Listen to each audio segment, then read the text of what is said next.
Yo, what's good, everybody? We're live. Appreciate everybody checking in, everybody in the chat. I got my guys with me as well. We're going to break down this Chiefs game. We're going to break down film as we always do midway through the week, but we also got some news. We got some things to talk about. Sincere McCormick, a little bit of DJ Turner, and we're going to talk Aiden O'Connell. As we always do, we're going to break down the defense, but we're definitely going to show the last sequence of that game, that last drive, the plays leading up to that infamous play that was just an absolute disaster for us Raiders. But at the end of the day, we're going to break down both sides of the football, review the film, kind of give us our takes and our comments, and just kind of see who shined and who fell off a little bit. So we'll definitely break this down, but I can't do it without my guys. I got Chris, Protect the Show podcast, as well as the Severe Raider. Make sure you guys hit that like button, subscribe, turn on those notifications so you do know when we go live. We try to hit you guys after the game as well as midway through the week. And so, again, can't do it without my guys. Chris, how you doing, man? Man, I'm good, man. You know me, man. It was my birthday weekend. You know, the Michigan beat Ohio State, man. I'm kind of good, man. I'm kind of good, baby. How y'all? Hey, man, they shook it. We were talking about it offline a little bit. And I was like, man, I almost put Ohio State on the money line just because. But I said, nah, I think Michigan could possibly do this. So, but man, talk about I think this was probably the livest rivalry week we have seen with all the fights and brawls that broke out. Yeah. I think it's going to be a staple now. Everybody is going to be putting stakes in the middle of logos in the middle of the field from this point moving forward. Hey, they probably ain't gonna allow it, honestly. They might start banning. NCAA might start tripping on that, so we'll see. Exactly. Severe, man, how you doing? Oh man, I'm doing good. You know what? Operation SS still in effect, baby. Still in effect. It's still live. He tried to mess it up. Couldn't happen. It's still alive. The football guys took care of us. Yes, the universe will work the way it works. Man, it's still alive, and that is definitely going to be part of our conversation because we're going to talk about Aiden O'Connell. Obviously, he did well, 340 yards, can't complain. So we'll talk about that. You know, a lot of people on social media are talking about whether or not he should be the guy we move forward with or a certain strategy around Aiden O'Connell, and we'll touch on that. But before we rock into it, I appreciate everybody in the building. Robert Pena, I see you rolling through. Me, you in the building. Sacktown Raider Mike pulling up. Appreciate you right away. Always good seeing you as well. SoCal Sal in the building. Yaya's here as well. Appreciate you pulling up. Dre for sure. 1, 2, 3, man. You always coming through on the Tuesdays. Myra G, you in the building as well. Always good with that hashtag SS. You know what it is. Ernest, appreciate you coming through. See you in the building. Raider Pete. Hey, Raider Pete, you here. You got to hit me up. Raider Pete, hit me up at realraider805@gmail.com. You just so you guys know, I do some giveaways on my channel, but Raider Pete, you were actually my giveaway winner. So if you're in here, let's go, you Pete. Email me, realraider@805@gmail.com. I'll put in the chat real quick. But El Capitan in the building. Fumble away this win like the Raiders. Don't fumble back. Just execute. Let's see. Steve in the building as well. Appreciate you coming through. And Raiders till death. Appreciate you pulling up, man. But Raider P, I'm gonna put the email in the chat, man. So, but let's start out. Let's talk first about Sincere McCormick. All right, I'm gonna kind of get your thoughts on this, right? Sincere McCormick, without question, had his best game as a pro last week. We'll definitely bring up some film. We'll talk about it, but biggest thing is we sent him back down to the practice squad. We got Amir Abdullah that's going to be there. We got Dylan Labe. You just don't know what Zamir White and Alexander Matteson's situation is, and so I think it was just a move. You move him down to the practice squad, but we did elevate him. But you run the risk of someone snagging him real quick. I don't know what the time frame is as to when someone can take somebody off the practice squad, but move him down to the practice squad. But we did elevate him. And so a little bit of panic mode. Chris, let me know. Did it panic at all seeing him going on the practice squad initially? Yeah, it was a little crazy. I mean, you know, with him coming off a good game like that, knowing that, you know, someone can claim him immediately, you know, if they wanted to. So, but, you know, I'm glad everything kind of worked out. I think that, you know, I was a little rough on Severe for not severe. Sincere. Yeah. Yeah, I was saying, Severe, man. This is why the show gets live. yeah, for sure, man. But yes, Sincere, I was a little rough on him, man, but he's really kind of overcame a lot of obstacles with injuries and things like that. He's still young. I like what I saw from him. So, all the jokes that I've had about him, I'm still gonna have him until he does it again. So shout out to Severe. It's all about consistency. Sincere, That's shit. what it is. Yeah, bro. I know. I don't know why I keep saying Billy Davis. Billy Davis. Shout out Billy Davis. I know he around here somewhere. He gonna show up. You know he is. Service. Severe, man. Any thoughts on Severe? Man, you got me doing it. Now you got me doing it. Sincere McCormick getting basically demoted down to the practice squad and then brought back up. Did it shake you at all, or think, man, that the AP screwing up a little bit? No word about it. Because I'm not sure what the rules are on practice squad guys getting elevated. So I'm pretty sure we had to send them back down at some point and then re-elevate them. So I'm pretty sure that was my assumption when I heard about that. But I wasn't like the thing about people don't realize is that like how we feel about some guys on our practice squad is exactly how all 32 teams feel about some guys they have on their practice squad. Like, oh, this guy. We're gonna nobody can sign this guy. Just like, same nobody thing paying with, attention. Yeah, anybody like they got guys that they got in their building that they feel just as good about. So they're not gonna, unless some guy goes out and like has a crazy performance.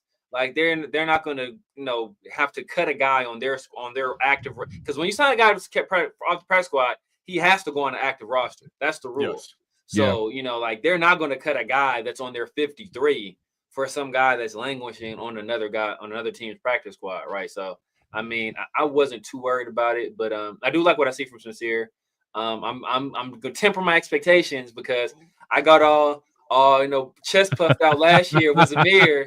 Zamir went out and Zamir had an even better game against the Chiefs, right? He's basically single-handedly won us that game. So I'm not, and that's a team that eventually went on to win a Super Bowl. So I'm not gonna get too big for my britches this year in terms of Sincere. I'm gonna temper my expectations, kind of see if he can do it again, and then we'll kind of see what the offseason lies in terms of our running backs. And that's the biggest thing is everybody, again, and we've said this before. I think there's a lot of people that were high on Sincere McCormick for quite a while, and so they wanted to see him get his opportunity. But the league is without question, what have you done for me lately type of league, right? And so he could do great today, but something could fall off. But the thing is, and I said this, and kind of Severe to your point, I said this last season was, as much as Zamir White showed flashes, he did a good job of carrying us at times last season. He still has a lot to prove. Yeah. A lot to prove. Oh, yeah. You know what I'm saying? And so the one thing that this league requires for you to have success is consistency. You got to be consistent. If you're not consistent, then you're going to fall off real quick and you're going to get replaced real quick. And so I wasn't too concerned, only because one, I'm not sure if he's the answer moving forward. I'm not sure we're going to rely on him going to next season as the top running back to lead this running back room. No. But at the same time, we kind of know what we have. And so I would have liked to see him just get his reps to just have more opportunities to kind of prove himself. But again, he did get elevated up to the 53, which is good. And hopefully he does get more opportunity. And so we'll jump on to the next topic. Before I do, Raiders Till Death in the building. I appreciate you coming through. For Live Raiders, our story. Appreciate you coming through. Is that I see, right? Yeah, shout out to you, man. Appreciate you coming through. Mark in the building as well. Just Raiders, baby, coming through. We got Raider Hawaii. Got to be Hawaii. Raider Hawaii in the building as well. Appreciate you coming up. We're gonna, for any of you that are new in the building, all eyes on G. You always coming through. I appreciate you. Any Raider boosters, Jeff. The building. Salute. Huey P, see you as well, man. Always good seeing you in here. Scott Roddick as well, coming through. Make sure I didn't miss anybody. But for you guys that are new, or just coming to the building, what we do is we review film. Every Tuesdays, you try to do it sometime in the middle of the week. We review film from our previous game.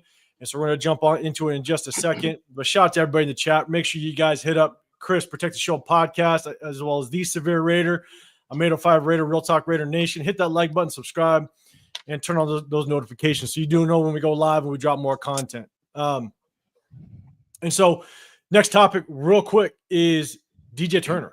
DJ Turner goes on the IR. I think it was a high ankle sprain as well. And so it's tough. You know, that's another player to me. It's another player that needs to continue to prove that he has a spot on this roster. You know, I think he had a decent preseason, and then he's shown flashes a little bit throughout the season, but he's still competing. If we have a full receiver core, right? If we got Jacoby Myers, if we're bringing another true number 1, number 2 receiver, you got Brock Bowers, he's now competing with Trey Tucker. Now he's basically going to be probably demoted down to a special teams guy like he was originally supposed to be.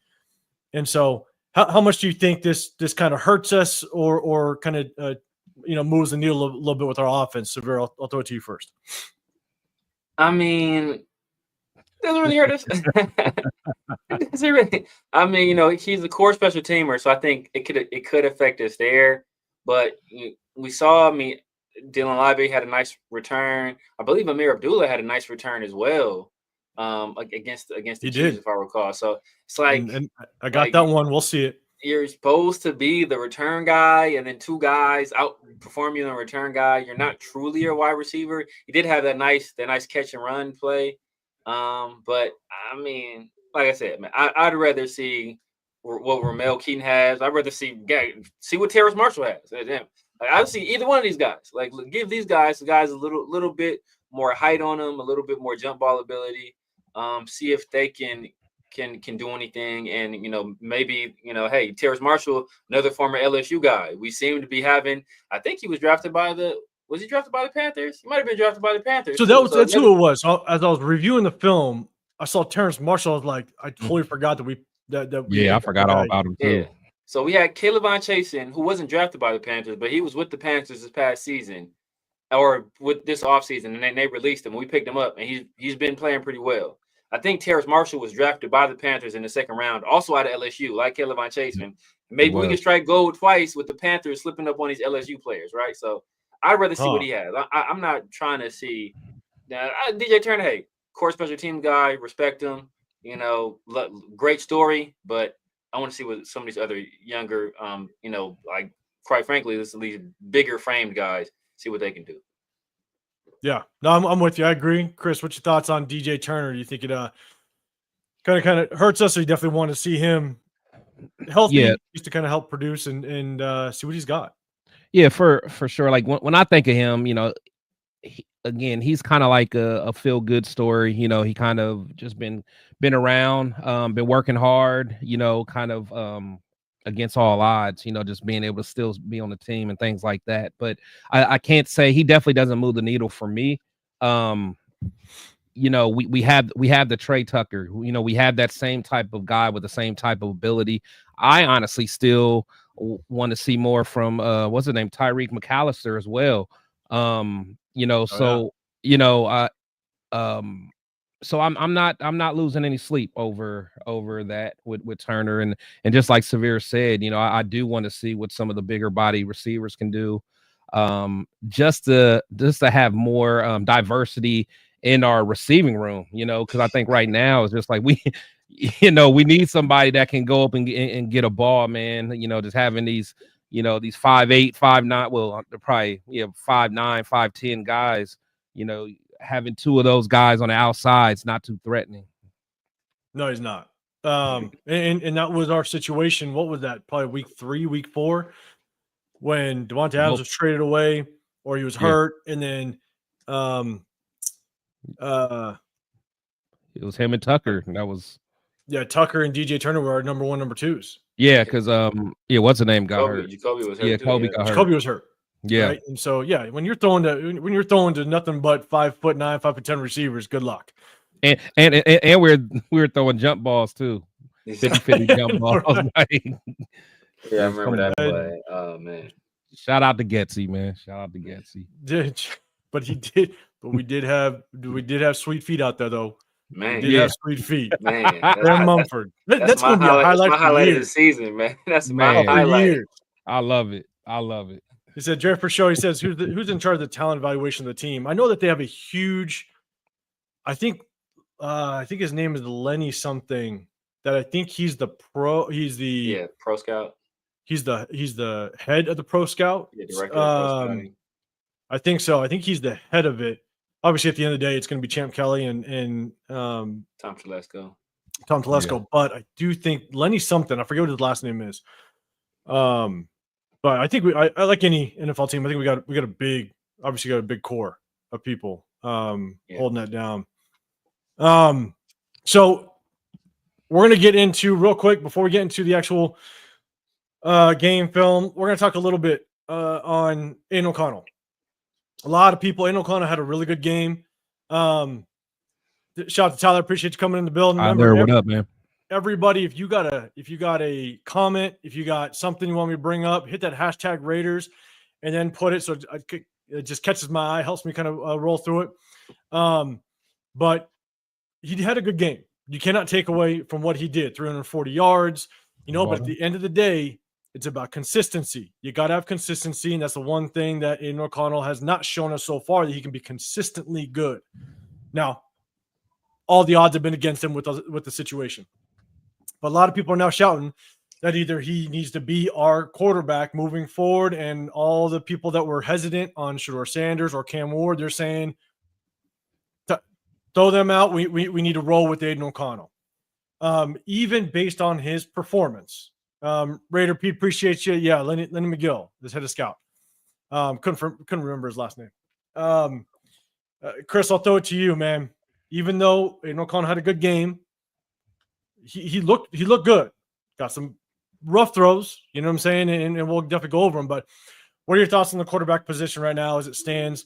In chat, let me know. Hit that hashtag Raiders. Let me know if Aiden O'Connell, in your mind, is the answer moving forward. But Chris, let me know what your thoughts on the quarterback position right now.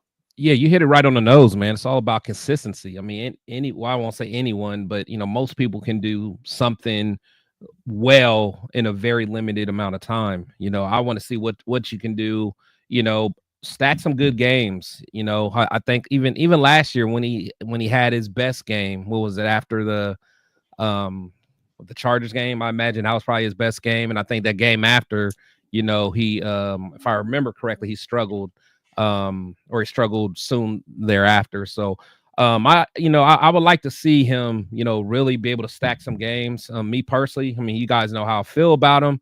I just don't think he's starting caliber in the NFL. I think he will have a career as a backup, which is not bad. And thing is, people always, are coming at me thinking I'm just a hater of AOC, but like being a backup in the NFL, for years is not a bad gig. I take it in a heartbeat. Oh my God, that's what I'm saying. The quarterback position is arguably, the hardest position, most difficult position in all of sports. People make fun of, like the Brian Hoyer. Yeah, the Brian Hoyers of the world, and 15 years in the league. Yeah, I'm sure that's what I'm saying. Yeah, the Josh McCowns and all that, like Chase Daniels. Yeah, all of them. Like you cannot be we laugh at it like, okay, they're not very good, but they have a role on the team. They're the ones that helping, the defense. They're out there doing the reps, against the first team defense. They're also helping the starting quarterback get up to speed with the game plan and all that stuff. They're kind of the eyes on the sideline. A lot of times when the quarterback comes out, after the turnover downs or whatever, usually they go right to the coach, and the backup quarterback is right there telling them what they saw. So it's another set of eyes. So, I think Aiden can be very good at that. I just don't think he's the guy that can put a team on his back. If he can, I would love to see it. But, guys, don't be, just because he's a backup, that's not saying that he's just trash. So make sure you guys understand that.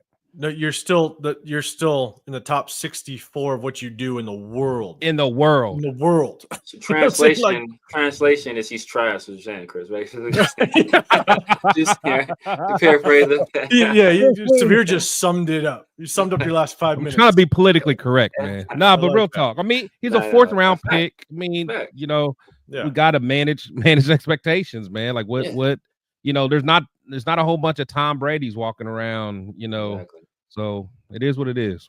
Yeah, and Loco Sec, appreciate you coming in the building. 2-15, man. We might be heading that way, 100%. And Chris, why you got to be a hater? All right, you better answer a little bit. But real quick, I don't understand why Raiders till death. I'll answer this one, guys, and let me know if you agree or disagree. I don't understand why we started Minshew over Aiden. I'll be honest, I don't know exactly whose decision it was, but I wasn't opposed to it only because we all thought our defense was going to be pretty damn good. And if you get a veteran to start off a really tough part of the season, right? We started off against the Chargers. It was going to be a tough game. Then you go in LA. Then you go all the way East Coast to go play against the Ravens. You know what I'm saying? It's like 1-1. We had a very tough beginning part of the season, and you wanted a veteran to be able to manage the game and understand the game and understand the moment, when in hopes that your defense kind of just pulls you through those games, those first maybe 5 to 6 games. And so I wasn't opposed to it. I actually preferred it, to be honest. And it gave Aiden O'Connell a little more time just to kind of get his bearings underneath him, because I still looked at this season as his rookie year based on all the crap that he went through last year. And so now, could have been the right decision to start Aiden? Yeah, maybe. You never know. But I think the logic that I kind of put to it was I wanted the veteran because I thought our defense was going to be good and we had a really tough beginning part of the schedule. So that was just my thought process on it. I mean, it's real simple. Minshew outperformed him. He outperformed him in training camp, outperformed him in the classroom. It was kind of basically even during the preseason. But Gardner Minshew had the better intangibles, and that's kind of where the coaching staff and the GM, that's kind of where they leaned. Now, after one game, I don't think it's like people forget. All right, people are quick to forget that through the first 4 weeks of the NFL season, I believe Gardner Minshew led the league in yards and completions. Yeah. Right? Yeah. Like, did he not do that through the first 4 weeks? And all we heard was complaints. All we heard was complaints about Gardner Minshew, right? And so he was able to do that through the first 4 weeks, beating everybody, right? Everybody in the NFL in terms of yards and completions, beating all those guys.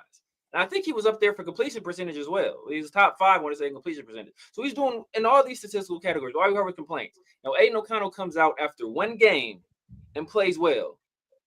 And all of a sudden, he's the future now. The math just is not mathing with me, right? The computer's not puting. The math ain't mathing. The calculator ain't calculating. It's not making any sense. So I just think we need to temper our expectations, understand that, hey, you know what, this is one game. Generally, when these players haven't seen an opponent for a little while, they don't have a lot of film on them, especially this year with these particular weapons. New offense with basically new play caller with these same weapons, it makes a difference, right? And now that's not to take nothing away from Aiden O'Connell. He's still the guy out there standing under the barrel, making the throws, actually making the right reads, going through his progression. So you don't want to take nothing away from him. Played a heck of a game under some difficult circumstances. But so hats off to him. But I'm not going to base the future of my franchise on one game. If we did that, Mike White would be the franchise quarterback for the Jets. Tommy DeVito. Mike White comes up at least once during our show. Tommy DeVito, who I think Tommy DeVito won like 3 games, won like three out of the 6 games he started last year. He would be the future of the Giants. Like, you see what I'm saying? Like, we got to pump the brakes here, let the process play out. And the one game Hall of Famer, Matt Flynn. Don't forget him, man. Oh, Matt Flynn. Exactly. Oh, Matt man. Flynn. He's a Hall He was of a Raider Famer. too. The Oh, one game man. Hall of Famer, man. Man, who did he cook that? He cooked. Did he play the Saints and he cooked them at the end of the year? Cooked them and got a bag off of that one game. Got a super bag. Super bag. So I mean, look, like one game does not make a quarterback. We didn't see Ryan Fitzpatrick haul off and go for 400. You know, we seen Mike White, but as I said before, he went for 400. We just seen Jameis Winston. You know, Jameis Winston had a classic Jameis Winston game. He did. He was classic. Man. Almost threw for 500. Almost threw for 500 and 3 touchdowns. Also, pick six, almost 2 pick sixes, man. Classic Jameis Winston. So I mean, like I said, all those yards, we had 2 touchdowns. So, I mean, but here, and here's the thing: is that Aiden O'Connell has. I mean, how many games we got left? We got 5 games left. Yeah, I guess 5 around there. So Aiden O'Connell still has time. I mean, if he can shock the world, and all of a sudden he comes out, him and Scott Turner, they put things together, and he can make himself a statement to be that next quarterback. The thing that he's got opportunity. This is what he has right now. He's got opportunity to kind of make his statement. Yeah. And so, you know, again, as we all want to know and we all want to make sure that our future's bright, it's up to these players to prove it. And so I want to see him just come out and do everything he can. Again, odds are against him. When you fire offensive coordinators and you bring the interim offensive coordinator, it typically never works out. We saw it last season. But, you know, at the end of the day, we'll see how it plays out. But Aiden O'Connell's got himself an audition, because if it continues to roll the way it did like last season, like a Minnesota game or something like that, or even another repeat of a Chiefs game where he doesn't complete a pass for 3 quarters, then the writing's on the wall, you know. But at the end of the day, this is his audition, and it's Scott Turner's audition as well. If Antonio Pierce remains the head coach, then he's got to choose an offensive coordinator, and it could be Scott Turner. So Scott Turner's definitely auditioning as well. John Leone in the building. I appreciate you pulling up. Cool Kev. Always good seeing you. San Antonio Raider. Appreciate you coming up as well. Let's see who else we got in here. I want to make sure I get to everybody. All right, perfect. So, guys, remember, we're gonna jump into the game film. All right.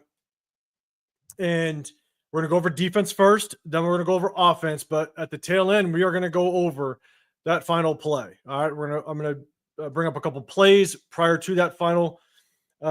Within that drive, we'll break down that final game and just I'll give you my feedback on it. At the end of the day, I do think the refs screwed us in a certain way, but it may not be why everybody else thinks they did. But I definitely think they screwed us, and we'll definitely break that down.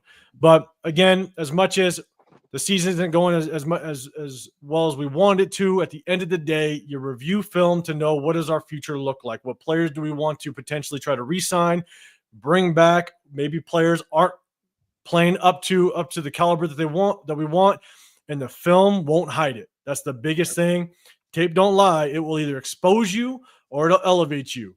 It doesn't do any different. You know what I'm saying? And so this is why we do it, and this is why we enjoy it. So as we go through it, if you guys do have a comment on the play or something you want me to bring up, hit that hashtag Raiders. It lets me catch my eye, and I'll definitely bring it up. So we will jump into the defense first. So to start out, this is our boy, Adam Butler. I'm telling you. We got to extend him before the season ends. If you want to extend somebody, God dang, man, extend this guy. So he's down here, kind of towards the bottom of the interior D lineman. We'll run this thing through twice or all the way through. That's what I'm saying. That's it right there. That's a tone setter right there, man. That's it. He's right here on this side, plays it as perfect as you can play it. Can't play it any better. Okay. And Diablo actually did his job right there. I'm surprised. Is he on the edge here? Yeah, Diablo's on the edge. He actually kept outside contained against the right side. He did. It's good. He did. Shit, Severe, you might be onto something. Maybe we just put him at the edge. He didn't get washed out, man. He didn't get washed out. I'm proud of you. But man, Adam Butler, and he's a beast all game long. Oh, that's who he is. That's who he is, man. Yeah, all game long he's involved. He is constantly his hat is near the ball. If it's a run play, his hat is near the ball and his motor keeps going. You love seeing it out of him. And again, just so you guys know, I go in sequence. So as I'm watching the film, I'll clip the play. So this is kind of in row. So this is first Actually, quarter. What was the go to the last play? What was that formation we were in? Is that the basically who's up there? Who's next to Jenkins? Who's that other end? Next to Jenkins. It looks like that's Palomar. Is that DCAM? No, on the other side. That's Palomar right there. Is that DCAM? I can't tell. I'm blind as a bat. No. Jenkins on the line. Yeah, that one right there. Because that's Jenkins right there, right? This is James Jenkins. This is Lalu. Oh, that's who? Okay, Lalu. Oh, okay. That's why I was wondering. I'm like, who was it? Okay, so he got the nod. He got the start. And he had himself a game too. I got some plays. But Lalu, man, he had himself a game. So, but this is why you SS. This is why you SS. For these very reasons. Got Lalu out there balling. Man, see what you got. Got Sincere, you got Lalu. See what these dudes have, man. See what they have. Yeah, man. San Antonio Raiders, you're saying Lalu was working. He was, man. You just watched the film. Yeah. He was doing work. And again, it's not that it's so noticeable. And again, when I'm watching it, it's because he took on double teams, was fighting through it. He may not have made the tackle, but he influenced the ball carrier. He made sure he sustained his lane. He didn't get washed down. Do your job. Yeah. This is a great job we just showed Adam Butler's agility a little bit, reading the line. This is him here. This is him reading the pull. So there's a guard that pulls right in front of his face. He understands it. He crosses back over the center's face. Play, man. Yeah. You can't ask for, he's here. And he's offset. The ball goes this way. Yeah. He's offset from where the ball is going to go. So he reads it. He understands. Guard's pulling. He makes contact, crosses the center's face. This is Tooney, right? I think it's the chief center. Yeah. He's one of the better centers in the league. Yeah. Oh, yeah. He's a beast. And Adam Butler's able to still get down and have a huge impact. Use his hands. We'll play it again because this is also Lalu down here. Does a good job. Gets moved off the spot a little bit, but still is able to fight through.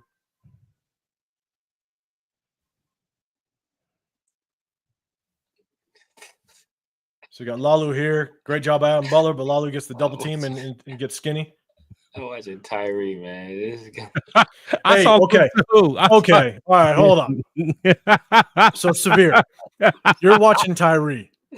I watched. Oh no, Dre for sure. I appreciate you. Yes, it's Creed Humphrey. Creed Humphrey. He's a dog. Yeah, but Tooney didn't sound right for me. But yes, Creed Humphrey. You're right. Is that the winner guards? Joe I think so. Joe Tooney. When I'm going through this film, when I'm watching Tyree Wilson, and everybody else on social media, all the other content creators are like, oh, Tyree Wilson, he's defying the odds, blah, blah, blah. Well, yeah, when you're unblocked. He got blocked. He got blocked last game, and that's why we didn't hear his name. Not only did he get blocked, as lazy as it gets. The amount of times where he just extends arms, hangs on to a guy, and just watches. Yeah. He out there doing he out here doing the same thing I be telling my son not to do. Like, bro, like defeat the block. You were worried about the guy that's blocking you, defeat the block, get to the ball. That's the objective. You out there playing with this guy, y'all out there two-stepping, what are you doing? Leo in the building, man. I appreciate you coming through. Hey, everybody, make sure you go to hit up Leo's channel as well. Make sure you go to Leo's channel, hit that subscribe button.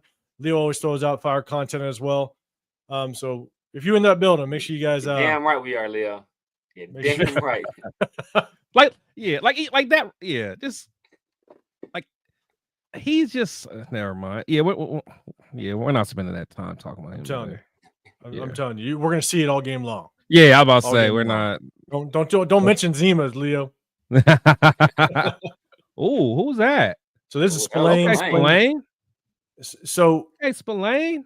as the season goes on, man, I'll tell you right now, a lot of people. I was one of the guys that was kind of hesitant on whether or not we re-sign Spillane, Got to. and I think we have to. Yeah, you gotta bring him back. If you re-sign him, extend him, now it puts him into kind of like that 32, 33, 34 4-year-old years, and it's going to be, on the definitely the tail end of his career. Yeah, but his play is still up there. Yeah. His play and just his mentality, if nothing Exactly. else, and he's not going to be expensive. We got to rock out. be. Look at that. And you pair him with the guy that's good in coverage and that can stay healthy. I mean, that you have a good linebacking core right there. And here's the thing: is we talked about this last week a lot with, I think Spillane did it, and I think I kind of pointed out where it was a screen past the Spillane side, he froze that lineman coming at him and dipped underneath. Yeah. This is beautiful linebacker play. Robert Spillane sitting in the middle. He dips underneath the lineman. He avoids the line, the leading blocker, dips underneath and makes the play. I mean, you bypass the blocker. It's simple. Just bypass him. Don't worry about it. He didn't over pursue like we kept seeing last week. Lyman thinks he's got an angle at him, thinks he's going to get him. He's late to him. That's perfect. Yeah, you dip that shoulder.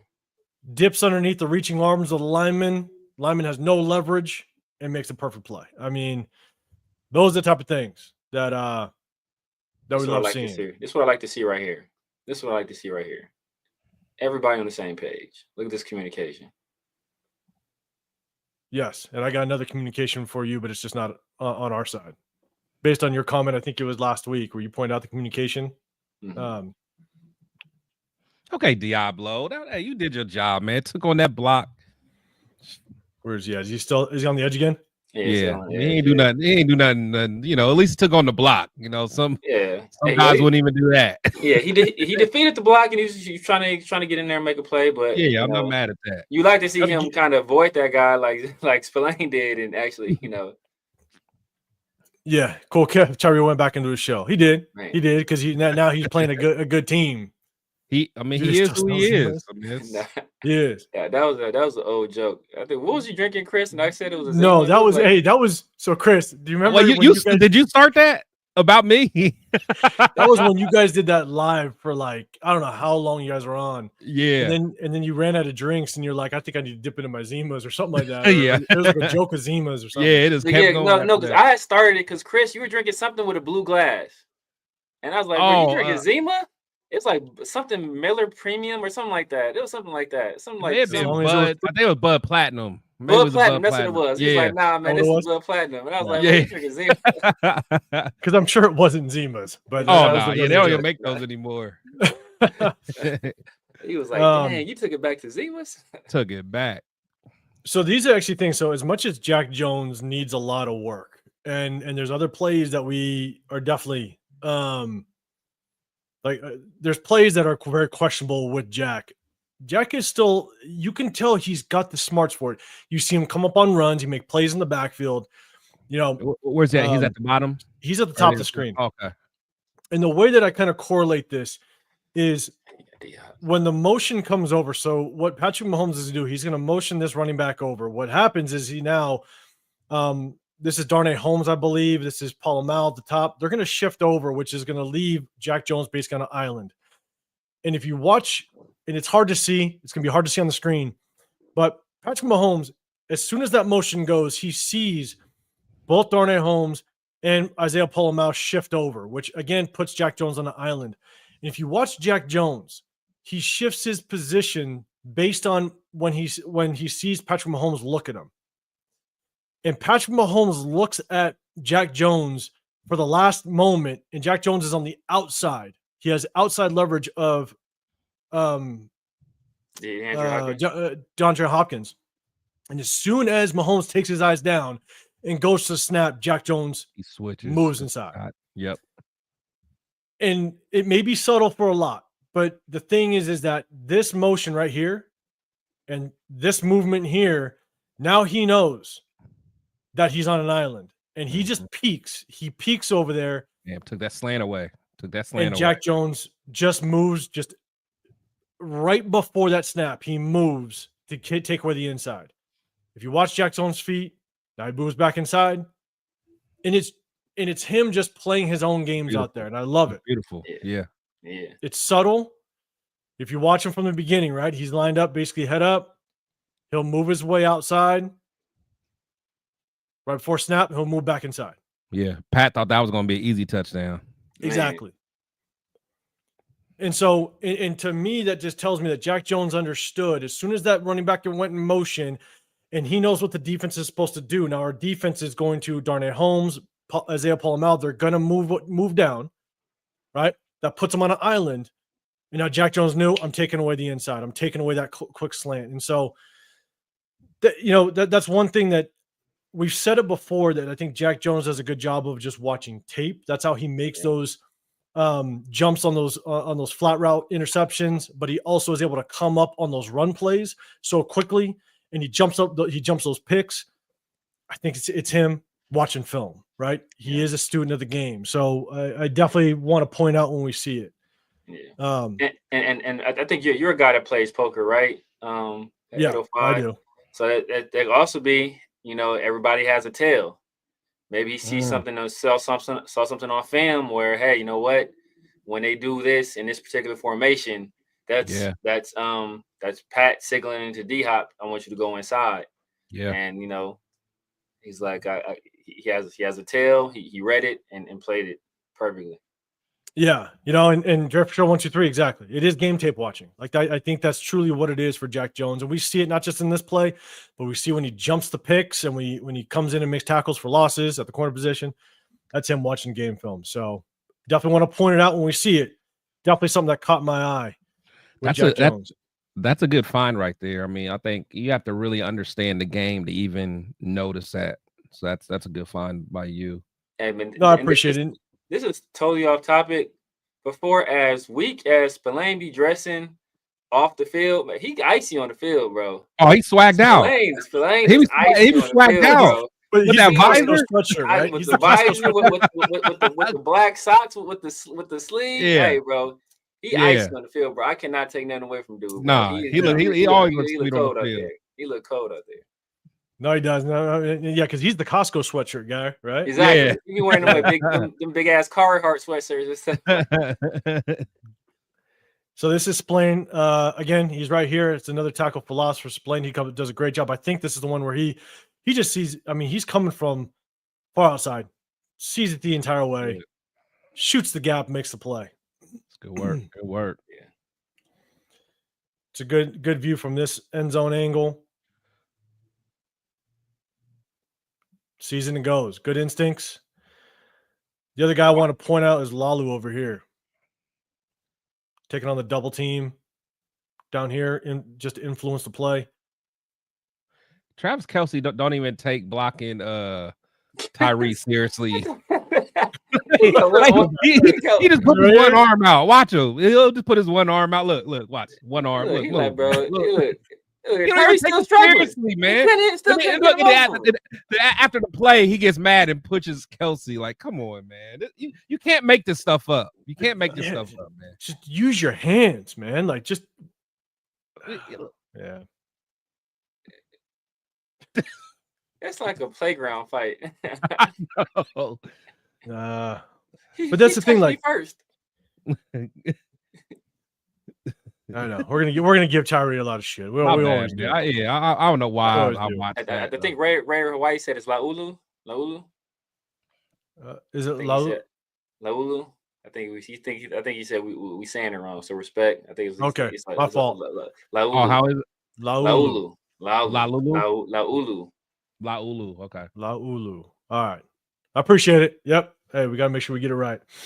Trust me, my last name got butchered all throughout my youth in high school, and even the little bit of college that I played, like butchered. So we'll definitely try to make it right. Laulu. My last name is actually Severe, and it gets butchered daily in the chat by a certain somebody. Nervous. Ceviche. Like ceviche. I know C, bro. What is this? Oh shit! Yeah, we got it. Leo, we are not going to leave him alone. Just letting you know. trying, Hey, man. Terry, run down the time.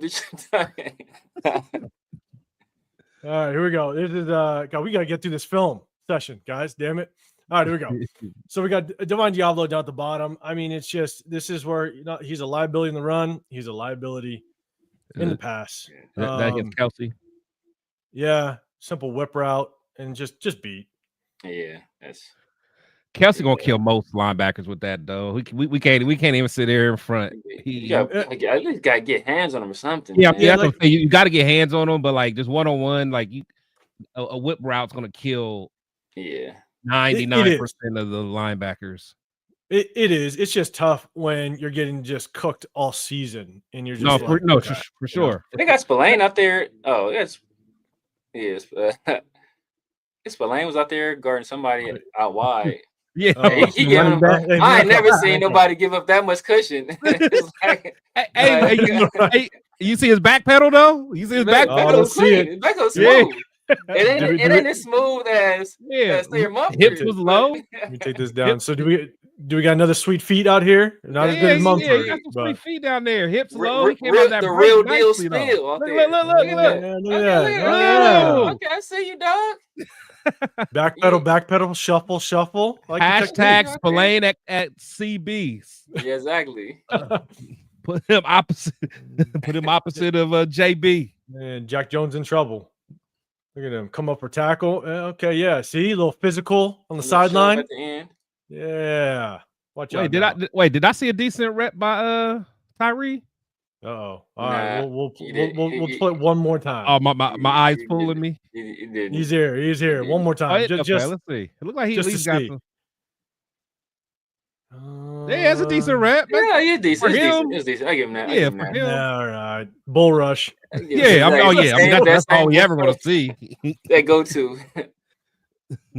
Let's see. Okay, so I want to point this out because again, anytime I see it, it's just basically, I mean, gang tackle, all 11 to the ball, everybody flying. This is what I love seeing just out of a team collectively, right? You see bodies flying at the ball. I mean, everybody got basically involved in this tackle.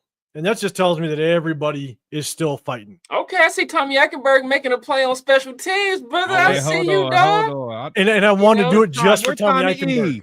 Tommy Eichenberg, he the first one to get to the ball. He didn't make the tackle, but he did what he needed to do. Just for Tommy E. Let's go, Tommy E.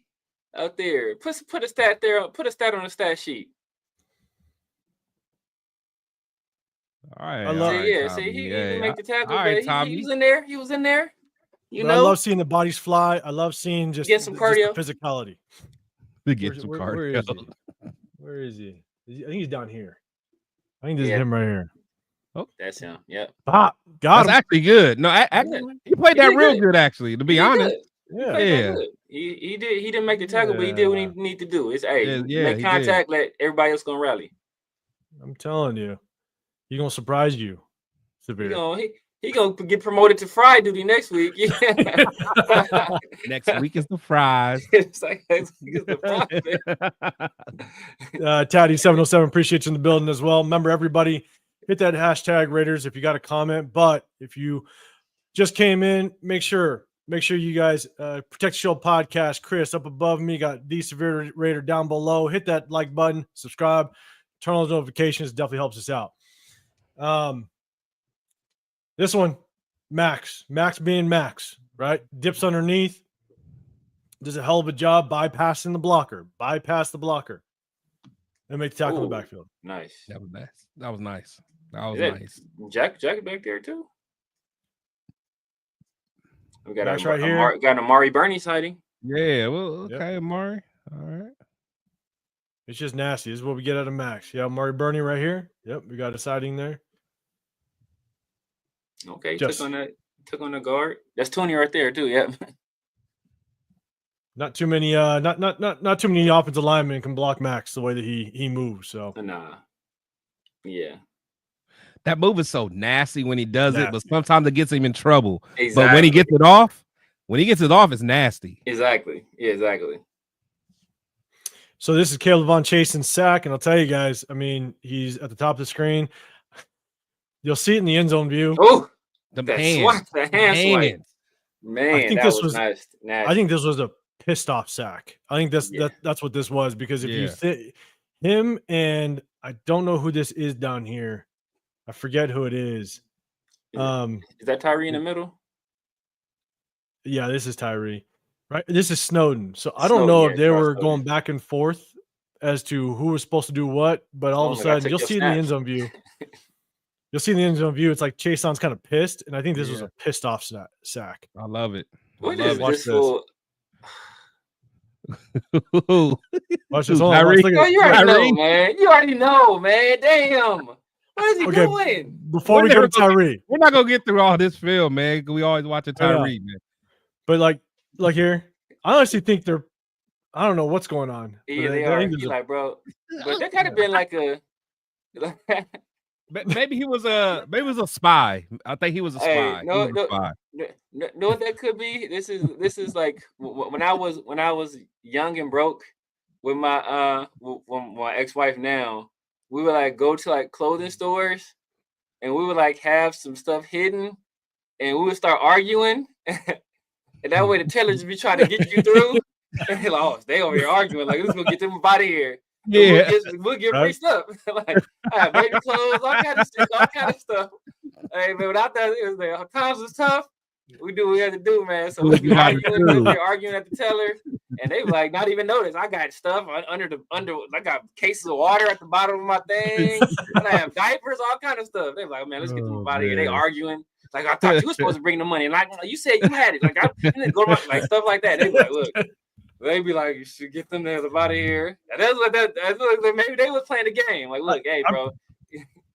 I'm telling you, I don't know who they're talking about, who they're talking to, but they don't like. Caleb just kind of shook it off. Was like, man, fuck y'all, I'm gonna get a sack. That's what he said. Yeah. That's what he said.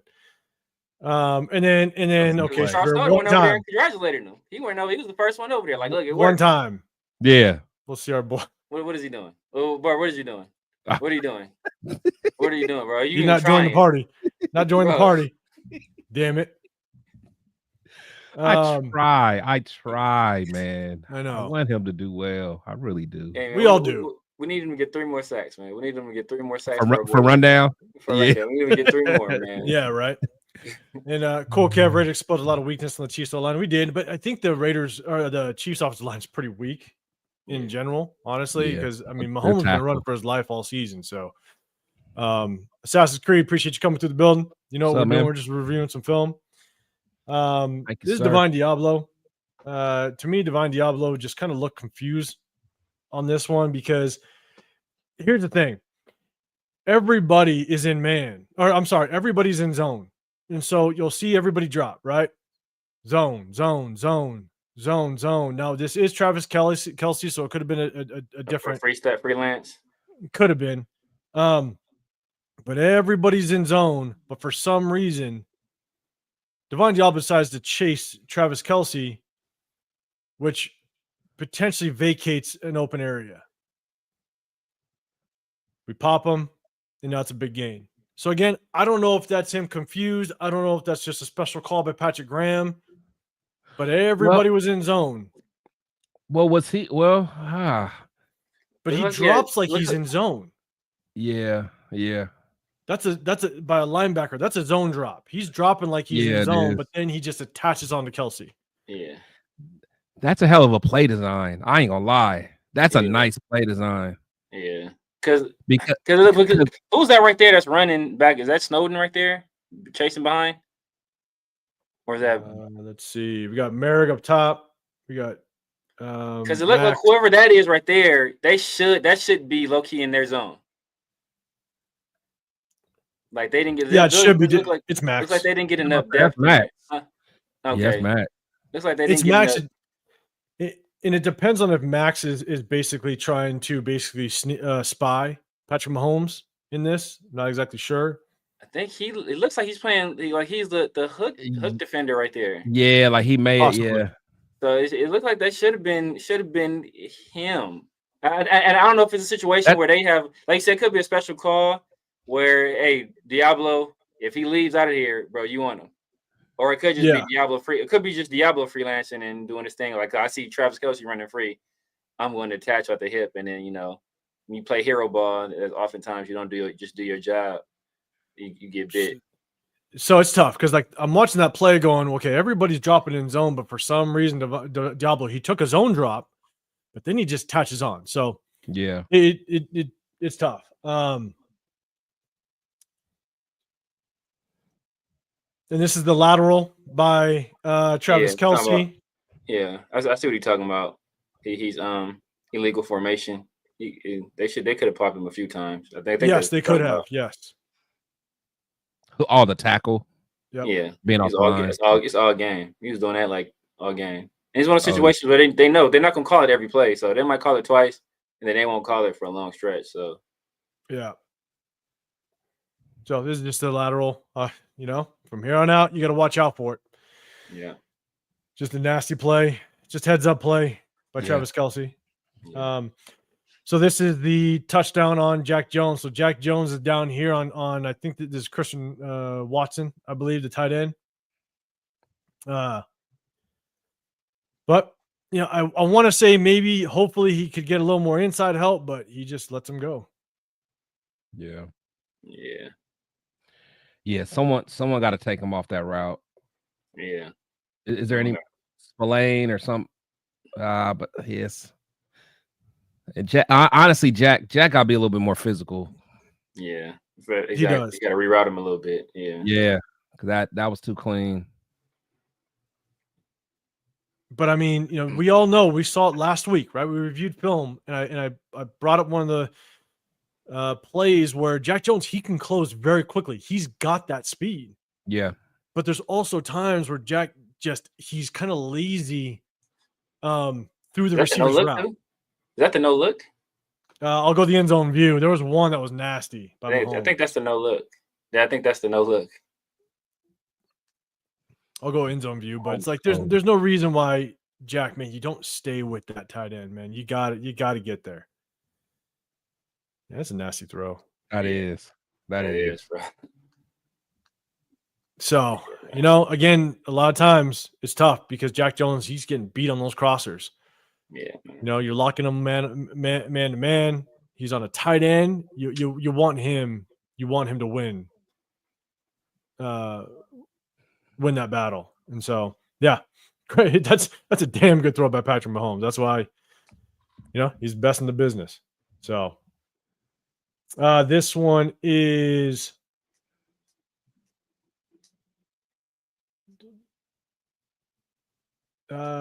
okay. Yeah, this is sacked by everybody. Exactly right. Everybody, but party at the quarterback. Almost everybody. Almost everybody. Except my God. Almost everybody. Damn it, 805. Always got to be one guy not at the party. Who's not? Chat. Oh my God. Who's the only person who's not at the party? Oh my God. The thing is, he just stands there and watches. He's just like, bro. He's down here. I mean, he gets decent penetration. I'll give him that. He gets up in there, but he just gets off his spot and he's like, all right. Creed Humphrey just shoves him like he's like a little bro. He little bro on him. I'm like, watch out, man. One more time. Party at the quarterback, except for one. Exactly. Party of 4, not 5. Man, exactly. So he didn't have a reservation.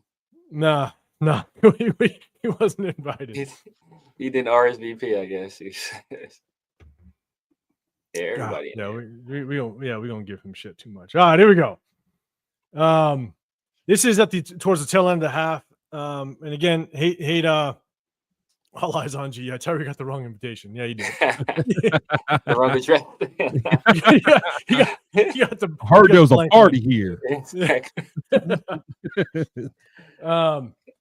This is actually towards the tail end of the half. I don't think the Chiefs got points off of this, but I mean, you're talking about keep everything in front at this point. Tail end of the first half, and this is where Jack Jones bit on the pump and go. And I think that, and when I saw it, I was sitting there going, guarantee you this was Patrick Mahomes knowing that Jack Jones was going to bite because he wanted that highlight reel like he got him last last year. And Jack Jones, he's down here at the bottom. What's up, Rundown? Appreciate you coming through. Oh man, you late to the party. You missed some good stuff, watch brother. your boy. Watch your boy run down. Rundown. We trying to get you your 3 sacks. That's We want you to win your parlay, but your guy out here looking shaky. I'm telling you. But hey, everybody in the chat, make sure when after this, head over to Rundown, man. Make sure you subscribe to him. He's always throwing out fire content as well. Fire. He's always hitting you guys. So you got Jack Jones out the bottom again. End of the first half. Keep everything in front. Don't let anything beat you deep. And unfortunately, you just watch Jack Jones. He just bites. Yeah. Not sure why. I believe there was only maybe over a minute left in the first half. Yeah, you gotta have better. Yeah, better condition, man. He pumps him. He knew he was gonna bite, and he got him. And this is where Jack Jones, you just got to know it. So is that the same look that he got the pick on last year? No, I think the last. I mean, maybe. Yeah, you might be right. Honestly, that they may have. Because he was thirsty for that. Chess with him. Yeah, they was like, well, we know what he thinks going to happen on this play. Exactly. He was thirsty for that one right there. He thought he was about to get another. Man, he sure did. He was about Mahomes knew all the way to the end zone. Mahomes knew that if they're in that type of situation, I think he knew that Jack Jones would bite. And he did. So you just got to be smarter. It's got to be smarter football. See a certain somebody. Wait, what? I didn't even look, man. Ain't no need to. Ain't no need to go back. I'm not going back. It's not even worth it, man. If you've seen it once, you've seen it 1,000 times. Raider Rundown's just gonna rip up that betting ticket real quick. Rundown right now, trying to turn that 7 into like a 5. He's trying to turn that 7 into a 5. Trying to bring back to you like 6th grade days, just trying to change that C into an A. This is Robert Spillane, just bad in pass coverage, which is tough. You know, obviously he's been a little bit tough. He's been a little bit shaky in pass coverage this year. But here's the thing, right? You got an empty set, 5 wide. You got 2 on the top. You got 3 down at the bottom. And the thing is that I understand that you have 3 defenders here, but I'm not sure why Robert Spillane is shading the short side and the 2 receiver set. You can shade that way, but to me, your drop has to be to that trip side. You got to drop to the wide side. You get there fast. Yeah, and you got to look for your first threat. And to me, not only do you drop to the trip side, but your first threat is technically this inside for that slant, the inside receiver coming in. And so as the play drops, there's your first threat. Yeah. Because according to the defense, you got safety help on top. You got Divine Diablo over the slot. You got to get to this inside seam. And it's the same thing we talked about before. It's math. It's just math. It's like, you know, like if you can count, you should know where you need to be at. And so I have no problem with him being over the center. That's fine, but you got to drop to the wide side, drop to your nearest threat, which is basically wide side in that number 3 receiver. And so, and he flashes quickly, so it should you should know quick, like right there, like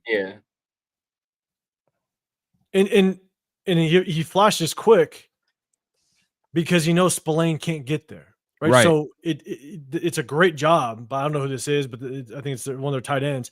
It's a great job of him noticing right at this moment, right here. Oh, I'm open. Bang. Yep, I'm open. So I'm gonna sit. Yeah. Linebacker didn't drop to me. Spillane actually started on the hash, and now he's a yard outside the hash on the opposite side. Yeah. Not sure why he's there. He should be on this side of the hash. You drop on this side of the hash, you're golden. So, yeah, just a bad drop by Robert Spillane. And severe to your point, just the math is there. Yeah. The math is there. So, yeah, man, Ben. Every play, I'm watching somebody, man. It ain't every single play. This is Isaiah Pacheco's run, and He's slow dancing that play. See, now Severe got me watching. It's I'm over here not. God damn it. Not even watching the ball. I Yeah. was checking downfield. I'm watching He's Tyree slow over here dancing hugged with up. that left tackle. He over He's here slow hugged dancing. up. He over here sexually Look, harassing this they had man. prom. Look, they had prom. Just So as much as you guys watched Tyree, the hard part about this one is as much as we talk about Adam Butler, this is one that Adam Butler would probably want back. Yeah. He doesn't do a good job of getting down line of scrimmage. Divine Diablo, we're drafting another linebacker. Oh, yeah. I mean, got to. this is horrible linebacker play by Divine Diablo. Who's that other tackle right there? Is that Jenkins or that? Hold on, Lalu. Laula. We're gonna get it. I promise. We won't get it. But he's got to make sure it starts out with the double team. He's got to fight through it. He's got to understand. He's got to get down the line of scrimmage and close his gap. But at the same time, as much as Adam Butler's got to get there, Divine Diablo, he lets the guy get to his his pads and turn him. You gotta get there quicker. I think I'm gonna try to pause it where Diablo's got to notice it, bang here, rip through his ass, get down in this gap. That's the moment. But they're aligned. They're in alignment. This should be a win by Diablo. Yeah. This blocker doesn't have leverage on him. Nothing. That's what I'm about to say. Yeah, that's what I say. He didn't have leverage. Like, you didn't even have to take that angle. Exactly. Again, miss that blocker. You're athletic. You're an athletic linebacker. Miss that guy, beat him to the spot. Exactly. Bypass the blocker, rip through him, get underneath him. But this is just lazy play. You should be more physical. It's not physical enough. Yeah. So lazy play. He allows this blocker to get position and then control him, and then Divine Diablo takes the easy way out and cuts underneath, which takes him completely out of the play. He takes the easy way out. Nah, yeah, it's not physical enough right there. So again, Adam Butler, you definitely want to get down line of scrimmage a little bit better, but Divine Diablo, man, you got to just be better linebacker play. So yeah, man, you got to beat a tight end too. Exactly. So again, we're gonna be, unless your boy Eichenberg shows up, Spillane or Severe. Looks like we definitely drafting a linebacker. Yeah, exactly. If that's what your hopes depend on. I think this is where DC Richardson he gets double moved a little bit, which is tough. It's a good back shoulder throw off the double move by Mahomes. But unfortunately, I think DC Richardson, he just kind of had his welcome to the NFL game last week. So, Jay, for sure, you're saying draft the LSU linebacker. I'm going to start paying attention to linebackers when it comes to the draft. My guy Tyree had a nice rep. Yeah. Did he? Let's see it. I saw some violent hands. I saw some violent hands right there. Yeah, man. He not mad at it. shocked Not mad at the it. guy back. Shocked the guy back. Yeah. You see it from the other view. Them hands. Look, get off of me. Okay. I mean, it still ain't still ain't a pass rush move there, but still the bull rush. We're still bull rushing. That's all we're doing. I get a little pop. Okay. I like those hands, violent hands. I like angle. that. I like the violent hands there. Okay. All right, better angle. He's 1 out of 6. That's his average. He's 1 out of 6. Every 6 plays, he's gonna give you 1. Cool kid. Diablo's the new Arden Key, man. Honestly, maybe we put Diablo at the edge. I'll be honest.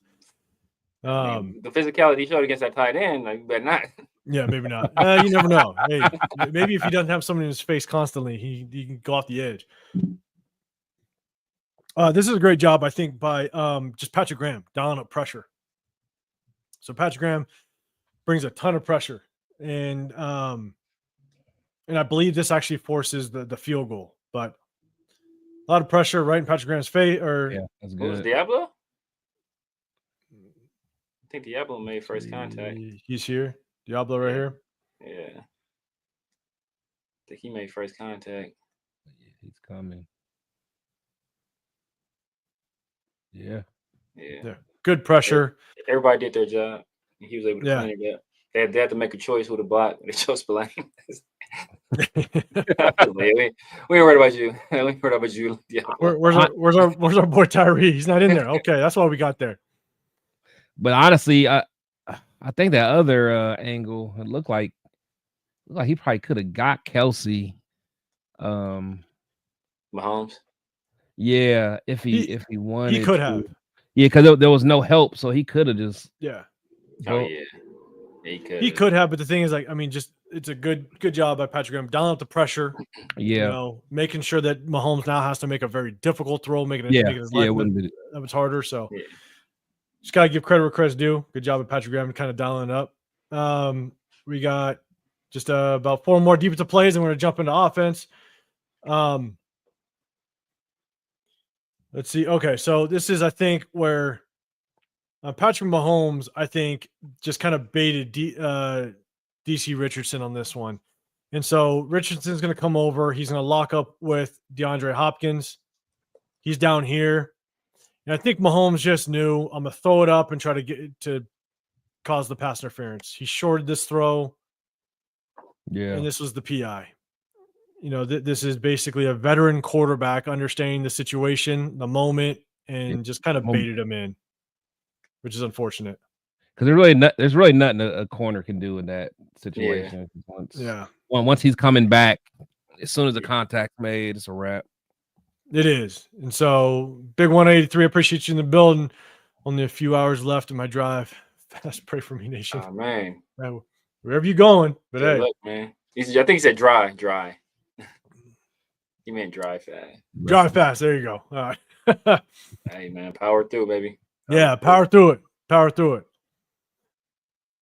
But yeah, I think it's just a veteran quarterback understanding and baiting him in. So that's a tough play for a rookie. Yeah. Could look like because Mahomes sent him upfield, didn't he? Because originally it was just a crosser. Yeah. Then he sent him up. Yeah. He sent him up. Yeah, that's DeAndre Hopkins setting him up too. Yeah. You know what I'm saying? And so that's just a tough go. Yeah, that is. That's tough. So this is kind of one of two. And so this is the first one. This is just Jack Jones playing just such a soft man. Now, for reference, it's 2nd and 20. All right. So down distance, it's 2nd and 20. Yeah, Jack Jones on top against DeAndre Hopkins. And I just feel like Jack Jones he played this so soft. I'm not sure why. You just kind of let him just go. Yeah, just too soft. Yeah. It's a 2nd and 20. Now you just gave him a 3rd and 3. Exactly. And with Jack Jones' speed, I think he could play him just a little bit tighter. That looks so much like Marcus Peters right there. Man. To being off so far. I mean, Jack. Yeah, he gotta come up, man. That's too easy. Yeah, it is. And then this is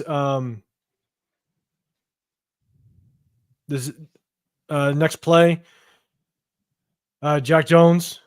No, I think. Hold on. Where was he? Oh yeah. So Jack Jones, he's at top here, right? And any time that you are basically going against a tight bunch trips, you got to know that guys are going to try to chip you, going to try to bump you, try to rub you a little bit. And so it's like, you got to make sure you can fight through it. You got to make sure that you understand that.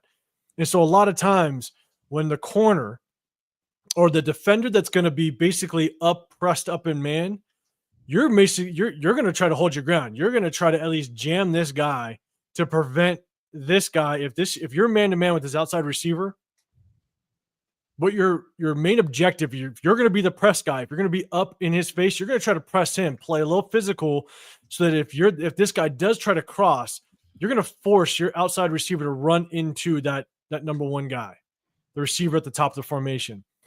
But to me, I feel like, again, Jack Jones just kind of plays this completely soft. Let's number 9 kind of run right through him. Yeah. And he allows his man, Jack Jones allows his man to cross the field. Now, I don't know if he has help down here, but Jack Jones just lets him go. That's bad. Man. That almost seemed like a miscommunication. So, and that's why, as it was going, I want to kind of put, I don't know if Jack Jones is sometimes with defenses, sometimes you call it a robber, to where the safety, if you're kind of in a cover 0 or a cover 1 where you have a single high safety, this safety will come up and take any crosser, Right. which allows the corner to drop and kind of replace the safety. Yeah. And so I was wondering, see, okay, is there crosser help? I don't see it.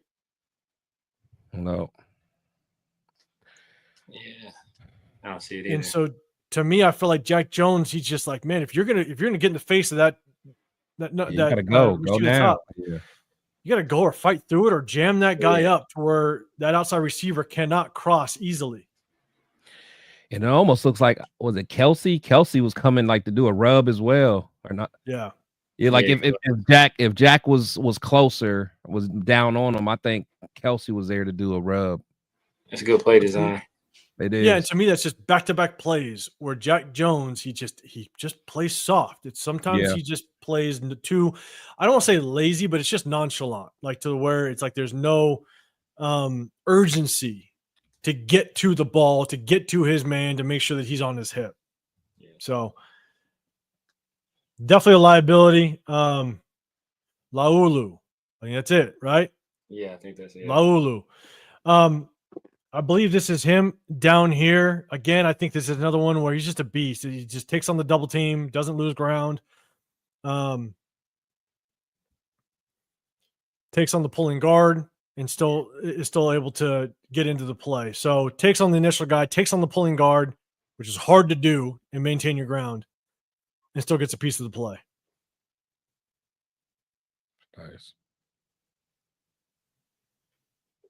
So we'll watch in the end zone view again. It's all about just, I think he's going to be a hell of a rotational piece if we can bring him back. Yeah. So he's right here. Takes on, bam, pops the guard. And still able to maintain. So one more time. Gotta show him some love. Tyree Wilson's not on here, so don't gotta replay it 20 times. Exactly. So definitely like what I'm seeing out of Laulu. Let's see. All right, this is the last defensive play.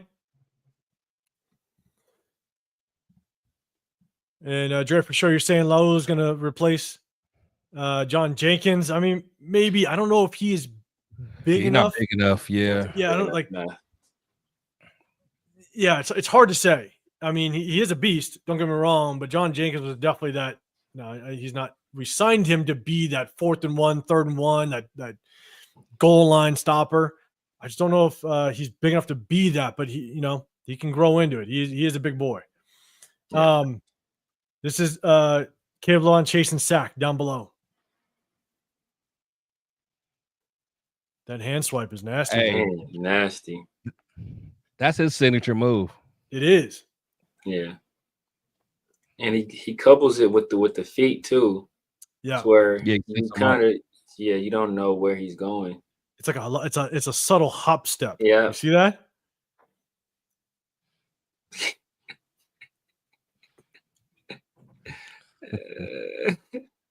When you start laughing, Ari. Yes, god dang it, dude.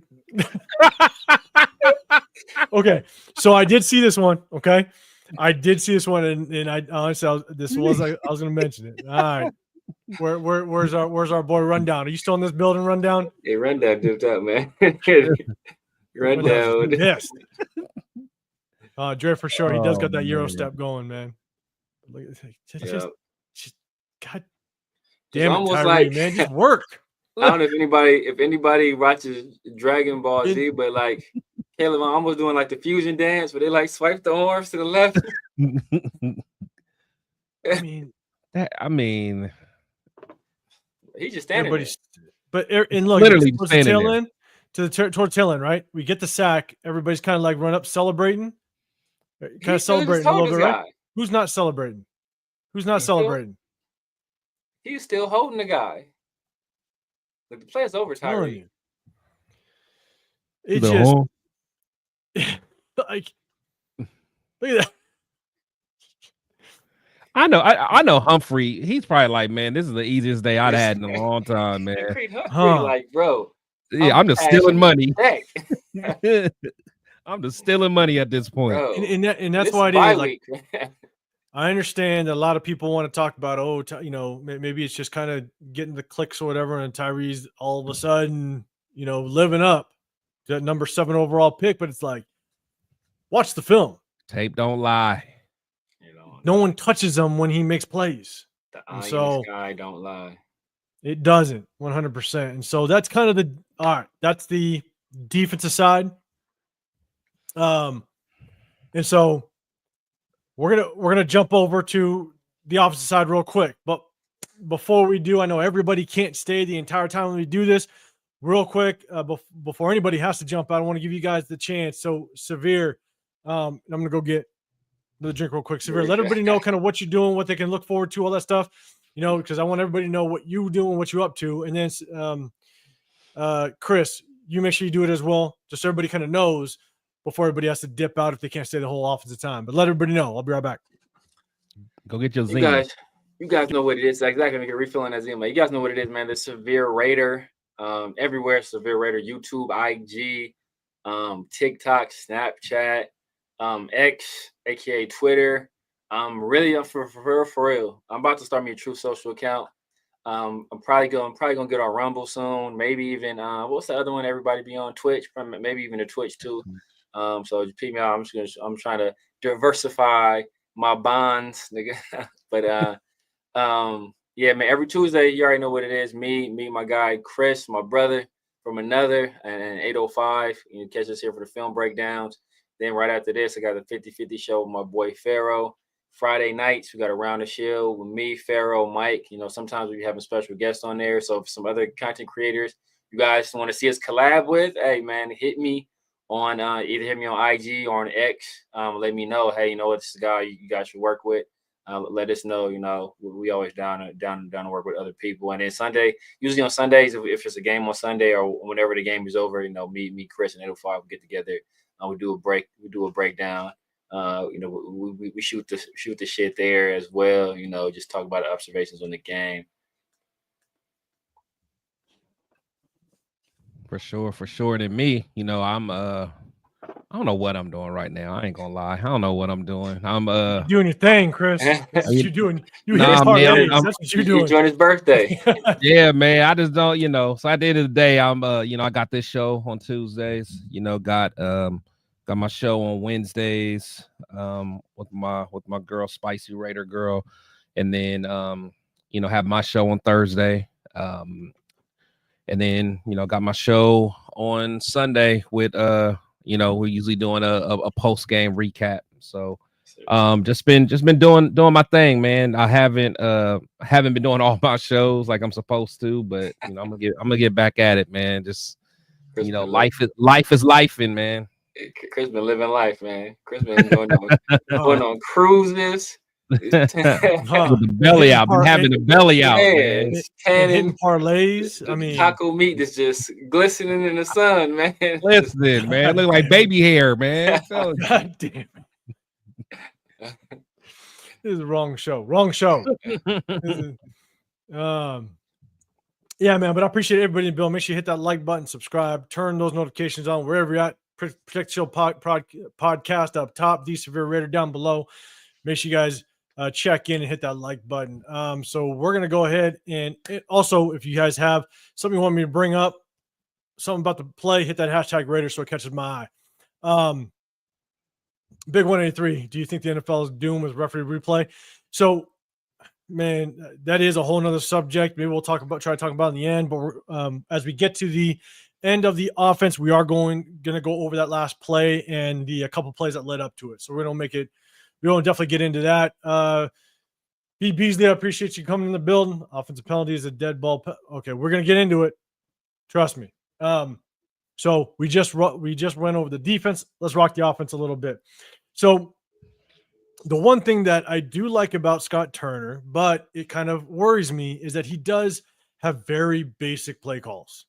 There really isn't much creativity to it. I didn't watch him when he was with the Commanders back in the day.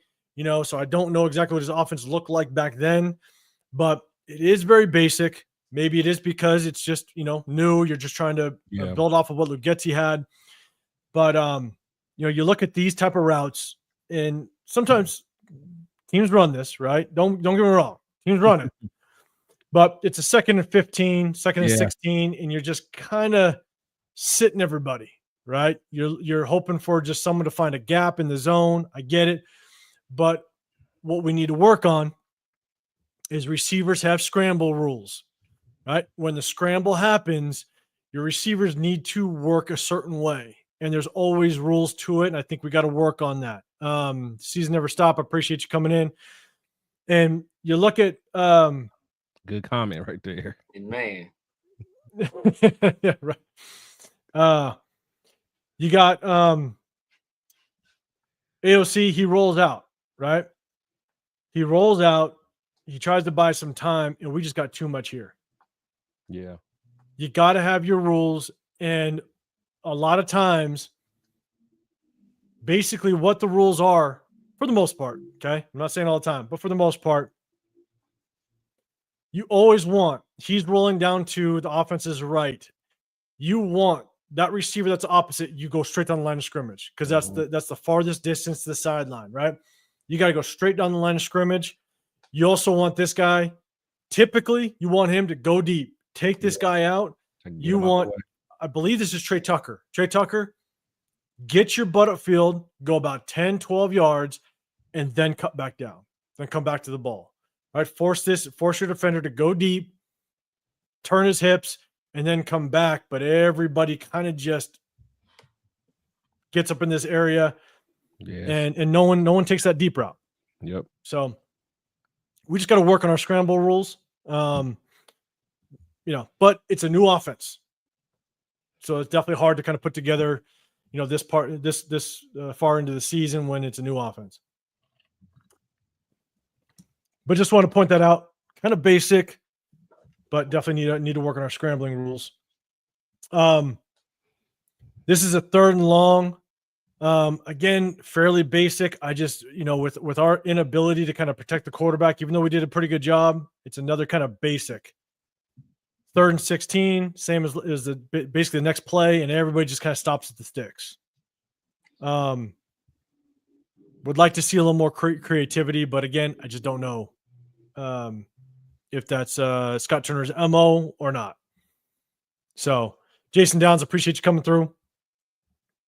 But I do like Jordan Meredith here. We've talked about him a few times, just his eye discipline, his ability to kind of pass on and pick up. And so he does a good job. He passes on, sees it, and picks it up. Great footwork, keeps a wide base. I definitely like what I see out of Jordan Meredith. That was real good, actually. Yeah, very, very good. He's going to work his way into a potential starter, man, next year. Yeah. Maybe. Yeah. I mean, I would like to upgrade, but I mean, he's holding strong. Yeah. Yeah. Colquitt Our says, head's out of here, though. Colquitt says, look at the talent. You have to run basic plays, the O-line. Yeah. Again, and that's why you run that basic where you're running your receiver 16 yards to stop at the stick. Sometimes we're not going to have all that time to do a comeback route at 16 yards. So that's why it's to your point, our O-line can't hold a position too long. You don't run comeback routes at 16 yards. So, because that you're not going to find consistent success at that. Want to be a little more creative, but Scott Turner's new with this offense and personnel, so I get it. This is Jacoby's deep ball. I definitely want to see Aiden O'Connell just be able to put a little more on this. Lead him and have a shot at going 6. Because it looks like Aiden O'Connell does a good job. He sets his feet. He can get it. He can get his hips into the throw, his legs into the throw. And he just kind of shorts it. Yeah. I don't know what he was doing there. Like, it didn't really look like he fully set his feet. He kind of drifting a little bit and kind of like lollipopped it out there a little bit. It looks like. See, it's like Yeah, he had time. Yeah, he's like leaning back too. Like I don't know what that was. Yeah. So again, He getting his Gardner Minshew on, Man. right. Man, shout out He's to trying. Dodgers, Raiders, everything. You damn right with the Carlson know what time it is. Yeah, right. And so yeah, good deep ball, but at the same time, wish you could get a little more on it. Yeah. This is a pass to Jacoby. And here's the hard part is that I think we saw this a lot, not a lot, but I think we saw this last year. I do think Aiden O'Connell's. We're going to see this a lot going into the remaining games. Is that he's going to force the ball to Jacoby Myers, which I think kind of scares me. Man. He's like, who else you want me to throw it to? Man, well, late in the game, he started getting it to Brock, but like at halftime, I think Jacoby had like 8 catches for like 90 something yards. He was looking at him. Yeah. So, Raw, appreciate you in the building. Yeah, dude, I will show you a little bit of AOC's feet later. We might have captured the longest scramble of his career. So he was getting it. But yeah, this is Jacoby Myers. He's down here at the bottom, and I just feel like it's almost like you would just want it's completed. Don't get me wrong. Yeah, but it's just like, I'm not sure if that's the safest ball you want to be throwing, and you see it more in the game film where he just forces it. So like, is that big? Is that no? That's Big Mike right there. I think he had Brock come late, or it's like on a little like a curl, right? I think it looks like Brock, because I think Mike had like a kind of a dig. Yeah, he had Brock here with on the curl. Yeah, that's a dangerous throw in the dangerous throw. Dangerous. He completed it, but that ain't gonna work out. It's not gonna work out more times than it doesn't. So, and Jared for sure, the flat was open. But again, I think he's gonna just try to force it sometimes. A back shoulder throw. 3 people is crazy. That is true. A back shoulders throw to a corner route is pretty crazy. Right. And so I brought this one up because sometimes in O'Connell, I believe it's either incomplete, he tried to force it, he had to throw it away, but sometimes you're wondering, man, is there somebody open? And the sky view kind of gives us a good idea as to whether or not someone's open. And unfortunately on this play, no one's open. Sometimes you want Aiden O'Connell to just get rid of it. He takes the sack, but no one's open. So I think that's whoever is on that quick slant was open early, right there. Yeah, quick. Yeah. Was that Trey? Yeah. Let's see. Are you talking about down here? Right there. Is that Terrace? No, that's Trey Tucker. Yeah, that's Trey. Okay. Yeah. Okay. But he would have had to throw it quick though. It would have that literally would have had to be when he snapped it. He had to look there. Yeah. But I think Trey Tucker's trying to get across the field. Yeah. Because I don't think he looks at all. Oh, maybe that's why. Because he. Boom. Yeah, he doesn't look at all, like you said. Yeah. Trey got to recognize that, because who's that out there on him? Like, is that a linebacker? That's Bolton, I think. Linebacker, yeah. Nick Bolton. I would say, dang, Nick Bolton he look kind of hefty out there. He look like a DN. He's a linebacker. But just good coverage. Unfortunately, we they don't call a good job not forcing anything to anybody at that point. Yeah. Man, kind of hope he can get rid of that thing. Let's see Parham. Someone said Parham. You want to see Parham? Well, yeah, he said Parham's guy's the one that got him. Then not a surprise. Did he? Yeah, not a surprise. Parham's on top of the screen right here. Oh well, shoot. What is it? Oh, he going against going to get Chris Jones. Yeah. So yeah. Oh yeah. You can't get mad at that. That's a big ask right there. Yeah. That's a big ask. I mean, we got a lot of crap to talk about Parham, but I think that is more of like a covered sack, unfortunately. That's a good rep by Glaze, even though Karlaftis slip. Mm-hmm. Wish Parham would have been able to just kind of handle him a little bit more, but yeah, that's Chris Jones, man. That's tough. He's a big boy. Chris Jones Yeah, took it to DJ Glaze one play, and I got it. So yeah. So this is actually really good awareness by Sincere McCormick. So, or as much as we saw him run the ball, right? This is supposed to be play action to the right side, and this is what is actually very impressive. Is Sincere McCormick notices the blitz come off the edge, but the blitz comes kind of unorthodox. But I think I know what he saw, and if it's what I think he saw, then it's just great awareness. And so you'll see the safety move over a little bit at the snap. Oh, yeah. And Sincere McCormick comes off the play action, and maybe we'll see at the end zone view too. He comes off the play action to pick up the blitzing corner. Yeah, that's good. That's good. Which is impressive. Very good awareness.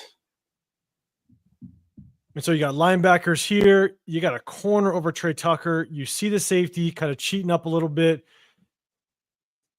And at the snap, I think he sees the safety move. He comes off the play action, and he's able to actually come up and pick up the corner. Yeah, that's good.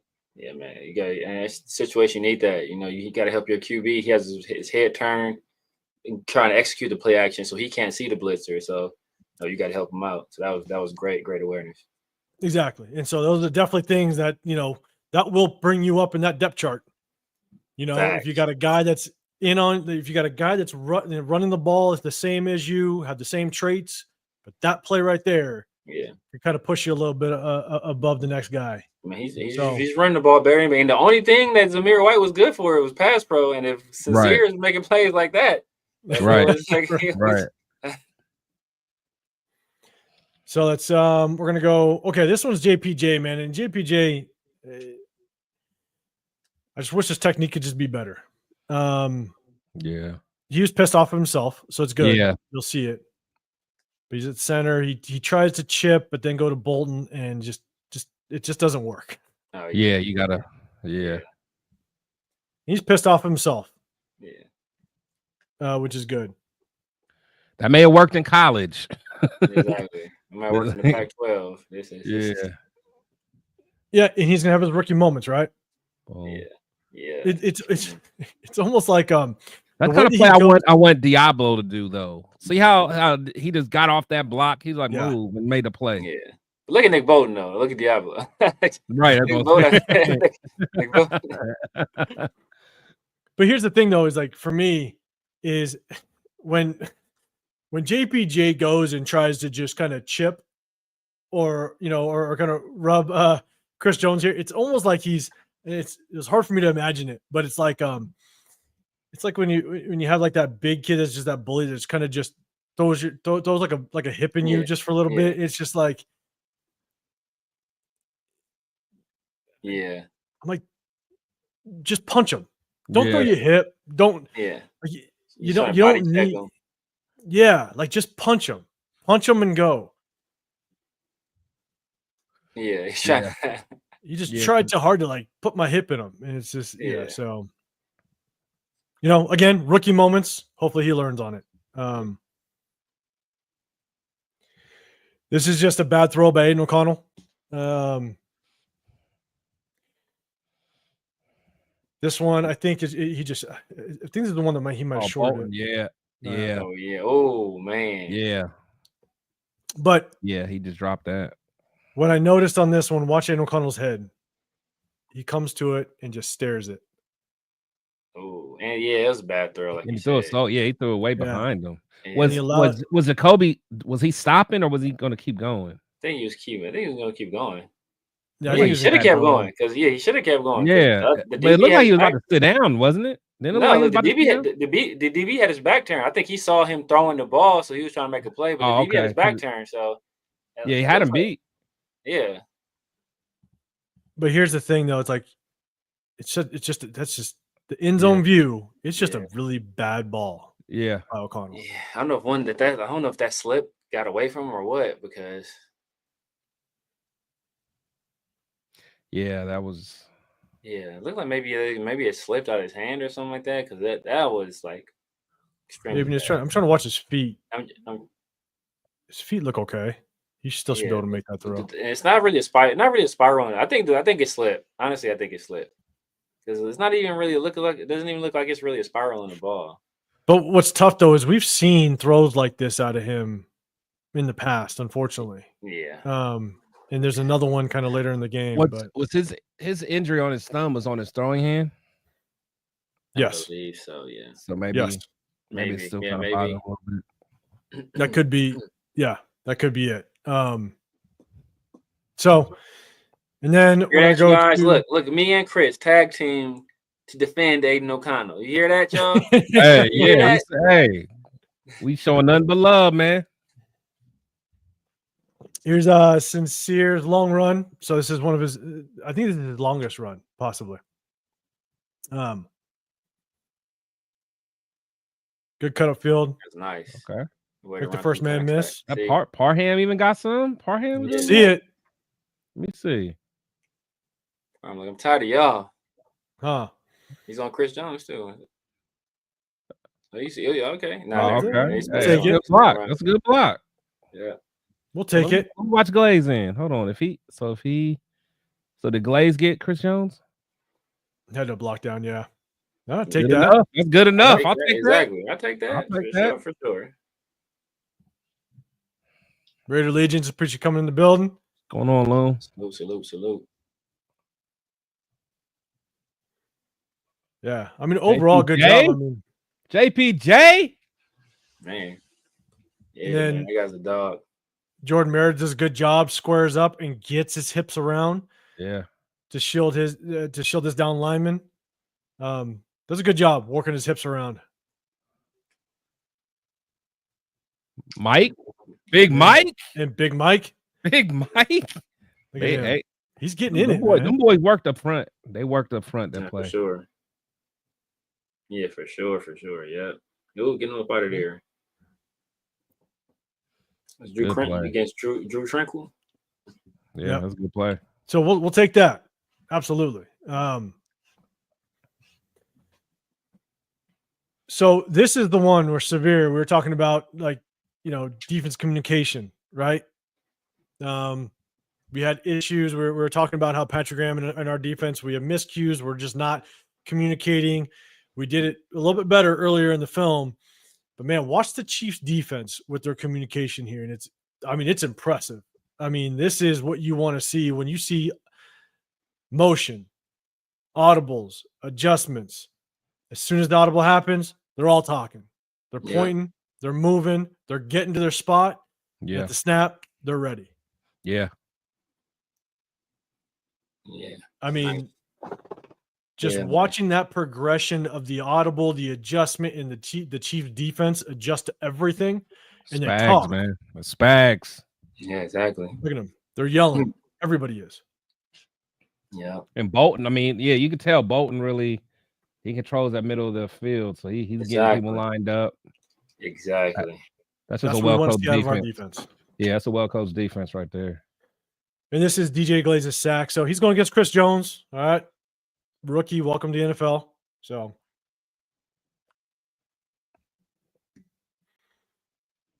he just gets out. Yeah. He ain't have a chance. And that dude is no chance. He's too big to be moving like that, man. Man, good hands to be that big. Yeah. So talking about some of the underthrows, this is Aiden O'Connell. Yeah. Oh. There. Yeah. It's there. It's there. What was the down and distance? What down was this?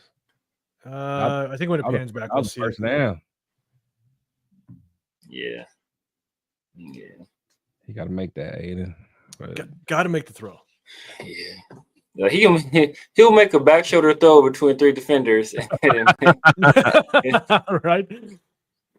He had a nice pocket too. Yeah, too, man. God, I wonder if his thumb still bother him though. Because I'm giving the benefit of the doubt and say it was, man. Yeah, we can. Benefit of the doubt. Because that's a pass he would make, honestly. I mean, regardless of how you feel about AOC, that's Brock? Ooh, is that Brock out there blocking like that? That was see him. That's Big Mike. That's Big Mike. Oh, see. I thought it was Brock. Brock was howling to somebody.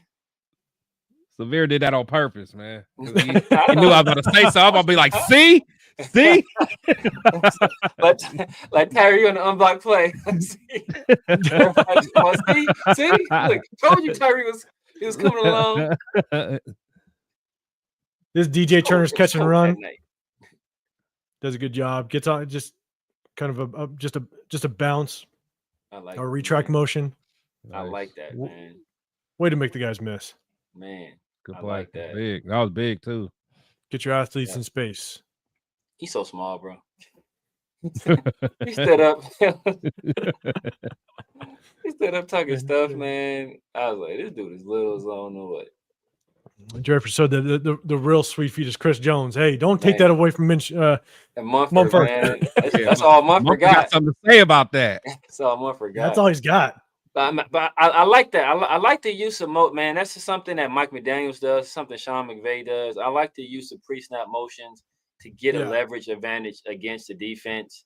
Also, just make them think a little bit that half second, right? Like when you do a motion right before snap, it doesn't allow them that time to get that good communication in.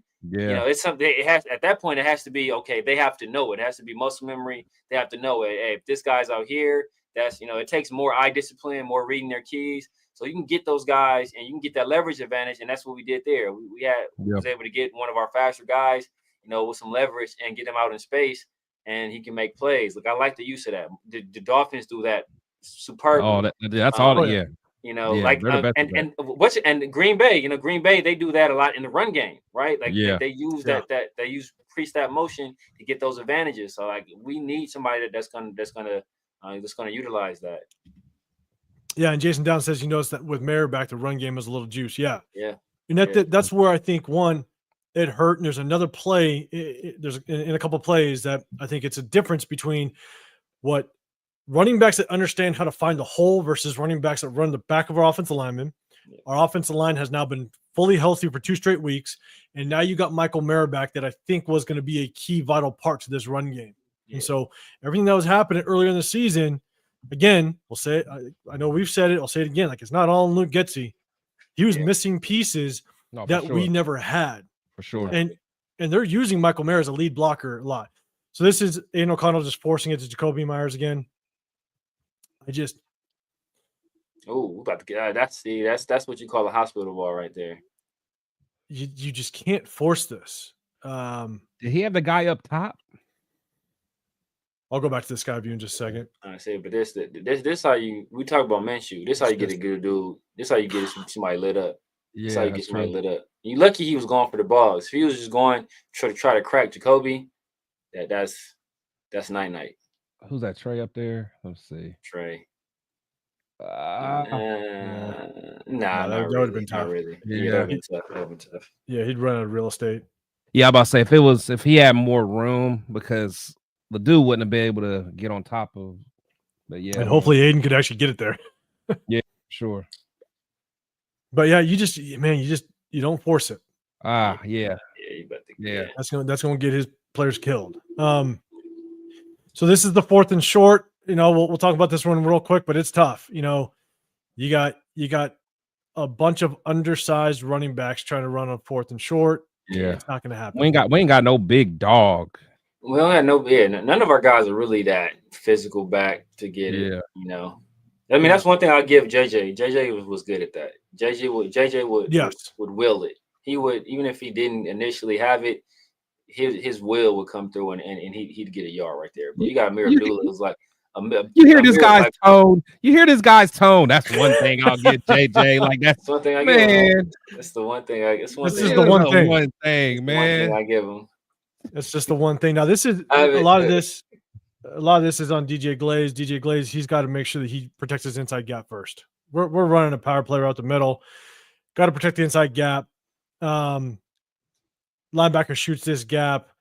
He's got to protect his inside shoulder first. Doesn't do it. He rides his guy outside. Yeah, exactly. And he knows he missed it. He put his hand out. Yeah. And he was just late to it. And so not sure if we were going to get it anyways, but yeah, exactly. It's one of the situations like we show we show JPJ does it a lot. We show Meredith do it a lot. Where hey, you know what? Give that guy a shove and then come off of that guy and protect your inside shoulder. Yeah, especially on fourth down, fourth and short. This is good catch. Basically, we've seen this concept before. We saw it last week. It's easy money. Where Turner basically, Scott Turner does a good job. Seam route, which Kobe Meyer's coming inside to basically force whoever's taking on Brock Bowers, one of these linebackers, you're either going to dip underneath or you're going to go over top to try to go get him. And you instantly create that space. And so good play design, naturally shield these linebackers from getting there. They got to make a decision. Yeah. And Brock Bowers in space. So good play design. We've seen it multiple times. Got to give credit where credit's due. Yeah, it's great play design. And then a lot of this stuff earlier in the year, I mean, he was doing similar stuff like this, right? Getting them open in space. But, you know, like as the weeks go on, now he's just out there beating guys.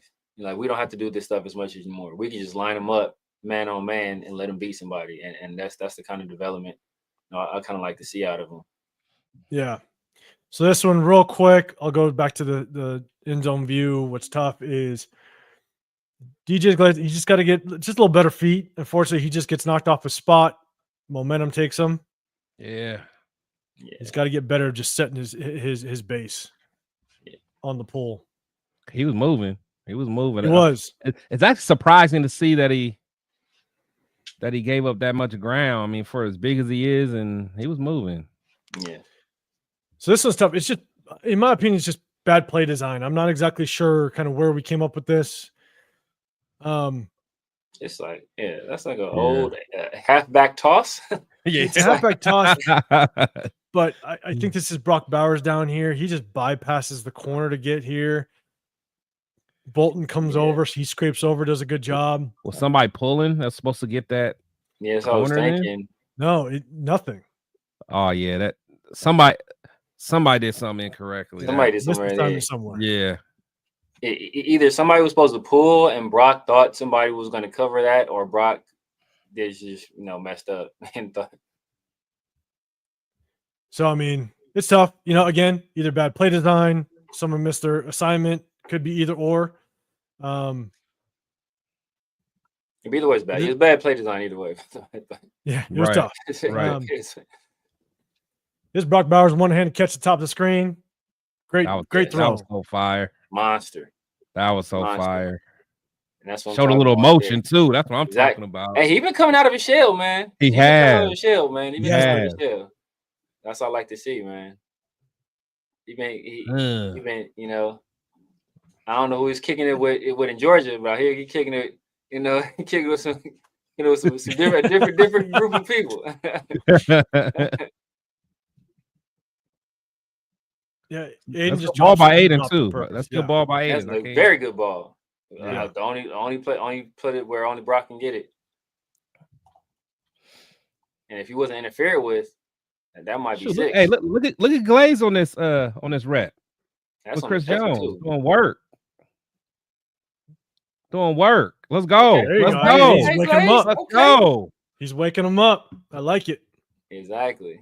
That shows you he's going to develop into a good starting right tackle. He will. Yeah, I agree. And that's a pick I was not a fan of at all. That's probably my least favorite pick of the draft.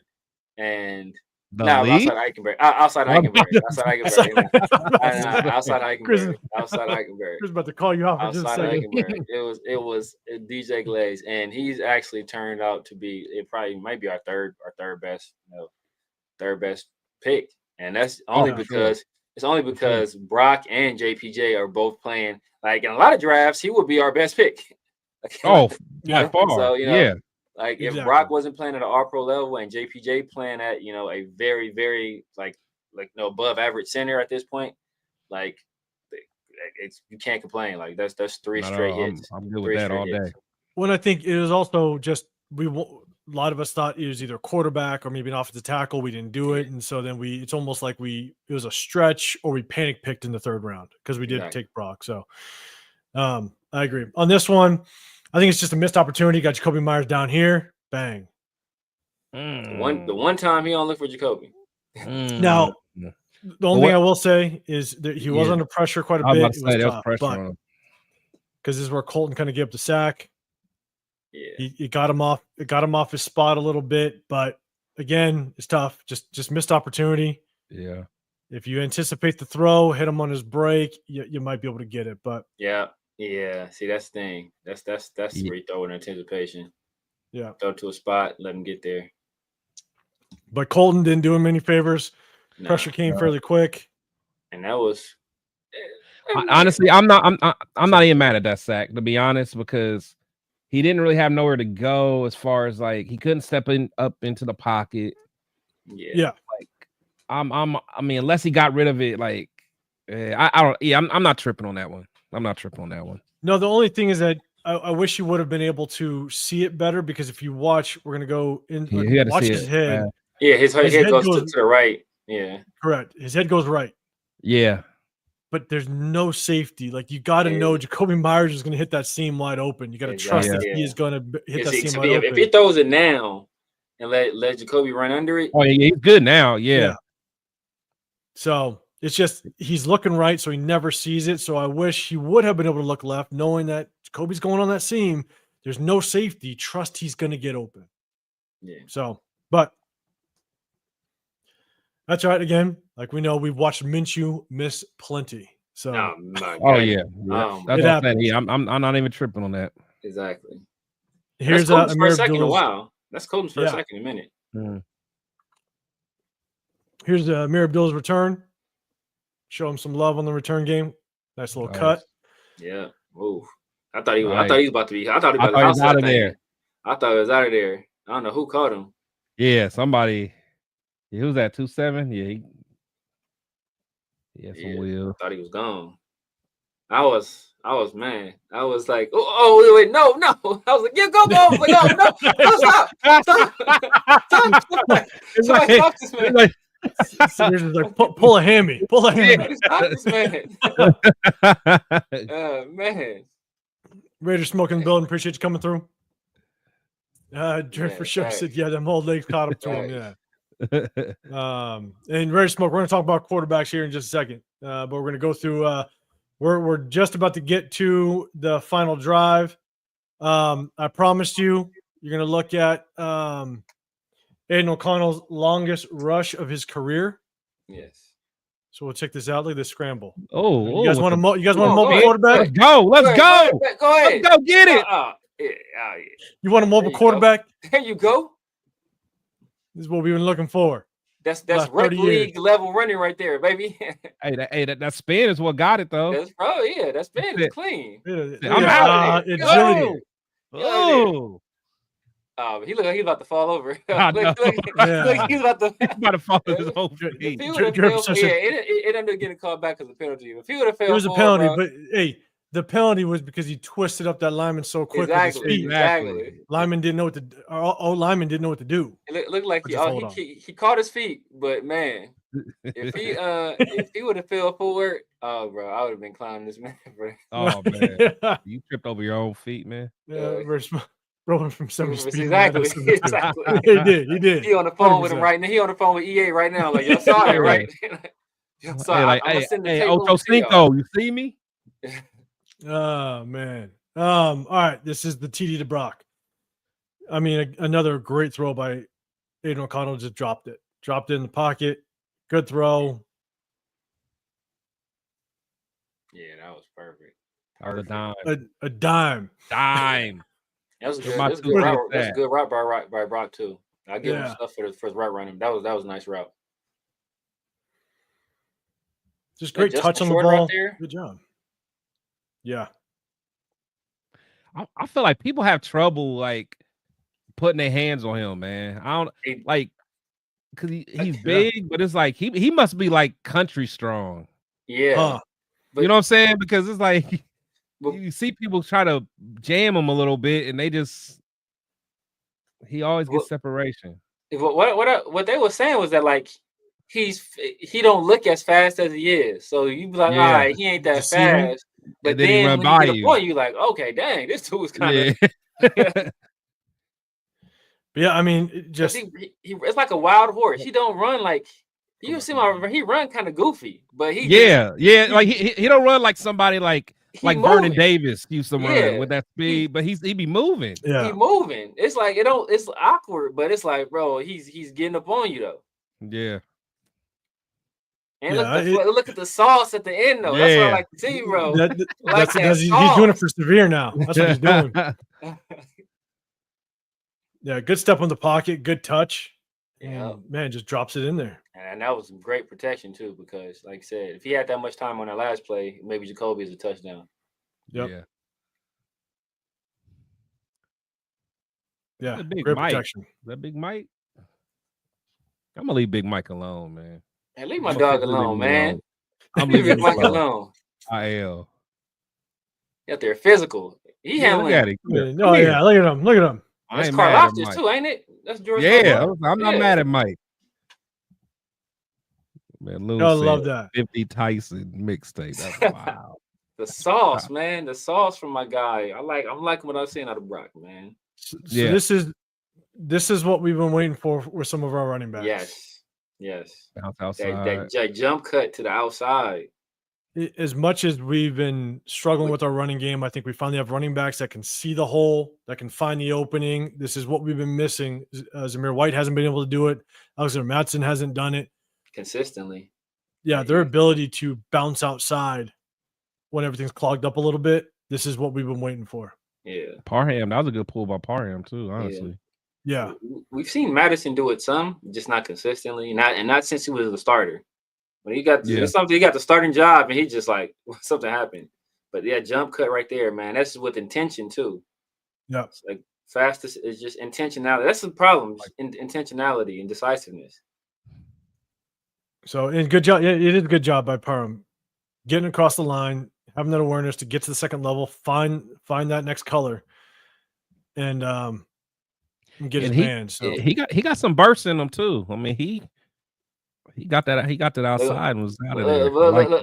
Look, Dre for sure said it earlier. I think it was Dre for sure that said it earlier, or somebody else. But look at Mayer on this dude, turns him, get on out of here. Get you up out of here. I ain't mad. Can't be mad at it. Let's go. And then we got this one, and then we're going to go to the final drive. There's Trey Tucker's touchdown. Again, can't be mad at it. Good throw by Aiden O'Connell. Woo! Drops it. That's some speed, baby. Drops it. That's what I need, man. That's what I need to see. Nice. I ain't gonna lie. When it happened, I'm like, hey, guys. Slow your roll. I like it, but hey. And he was looking down the barrel too. He had a guy in his face. Oh yeah. Yep. He stood in there. He delivered it. That's what I want to see Trey do, man. Gotta love it, man. I mean, just good mechanics, good step. JPJ. Good ball. What's JPJ doing? Oh, he needed a little hip thrust and then looking for someone else to hit. It was just a little. Yeah. Careful on that one. You come back to the line of scrimmage, they'll call it holding. Right. We'll play one more time, then we'll go to that final play. But yeah. Good step up and great ball. That's good. Dime. As we're saying. Were you at me? Or 2 cents? My 2 cents. My 2 cents. So we're gonna let this play one time. Then we're gonna get to the last play, and we're gonna break down just real quick. Okay. Meredith don't work. I mean, that was a great play design because if he didn't go up top to Trey, I think that Brock was open too. Brock is killing somebody. Yeah, Brock. Yeah, I would say he was open. So that was just a good play design. Is Brock coming across here? Yeah, looks watch him. Boom, they hold him and then bam, he's like, and it's like a little rub situation right there. It looks like, So they was able to, so if you don't get it, that was a nice little rub route. So this is the final drive. I'm gonna run some of these plays all the way through to the very last play because Aiden O'Connell did a good job. Drove us down. did a really good job of just finding the open receiver underneath. He understands he has time, so definitely want to put in some of these plays. Yeah, man. I'll let you know, on this last drive, I was seething. What are you doing?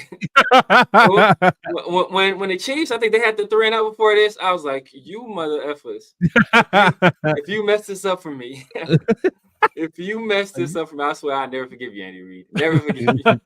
I'll cancel my goddamn, what is it, State Farm? I will cancel my State Farm bundle. Right. I'll go to Progressive. So again, good job just finding the open receiver, making sure that we just keep moving downfield. Got plenty of time. Good job by Aiden O'Connell.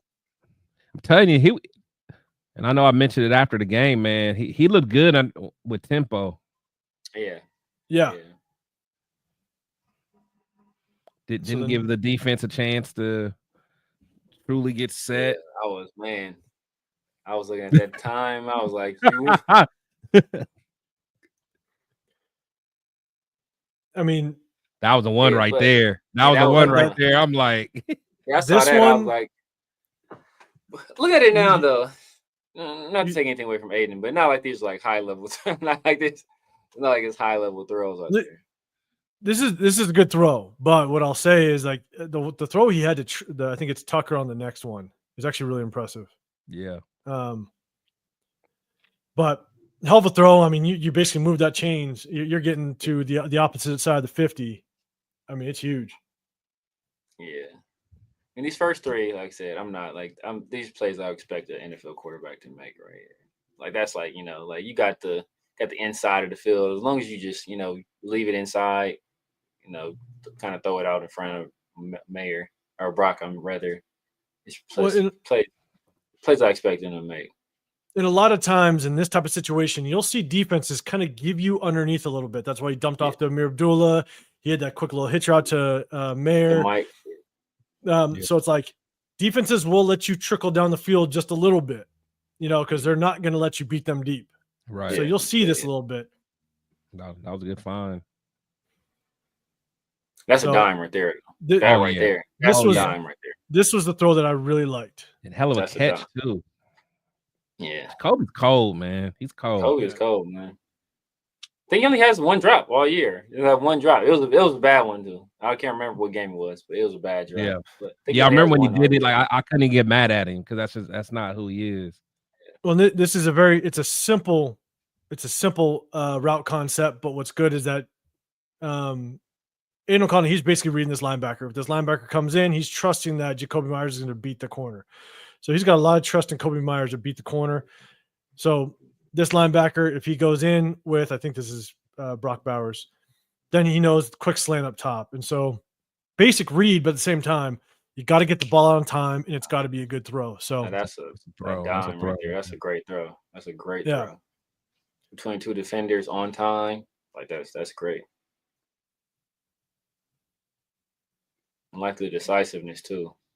Yeah. So he gets to the ball. This is the little quick out to Amir Abdullah. I did want Amir Abdullah to try to get out of bounds, but didn't.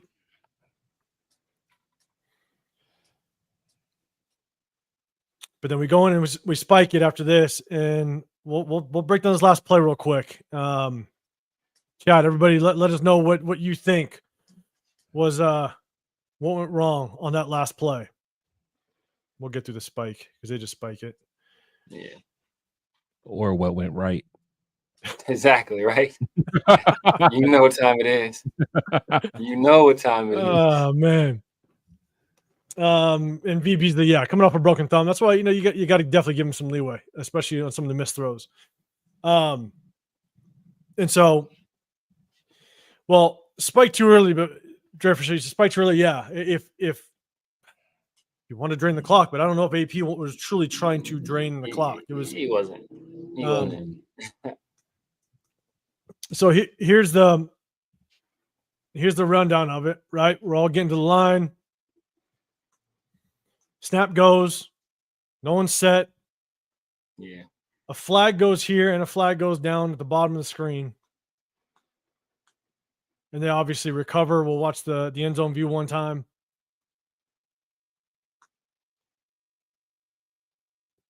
Dylan Parham taps, unfortunately. So here's my thing. And I have my take on this whole thing. What do you guys want to say first before I go off on my tangent?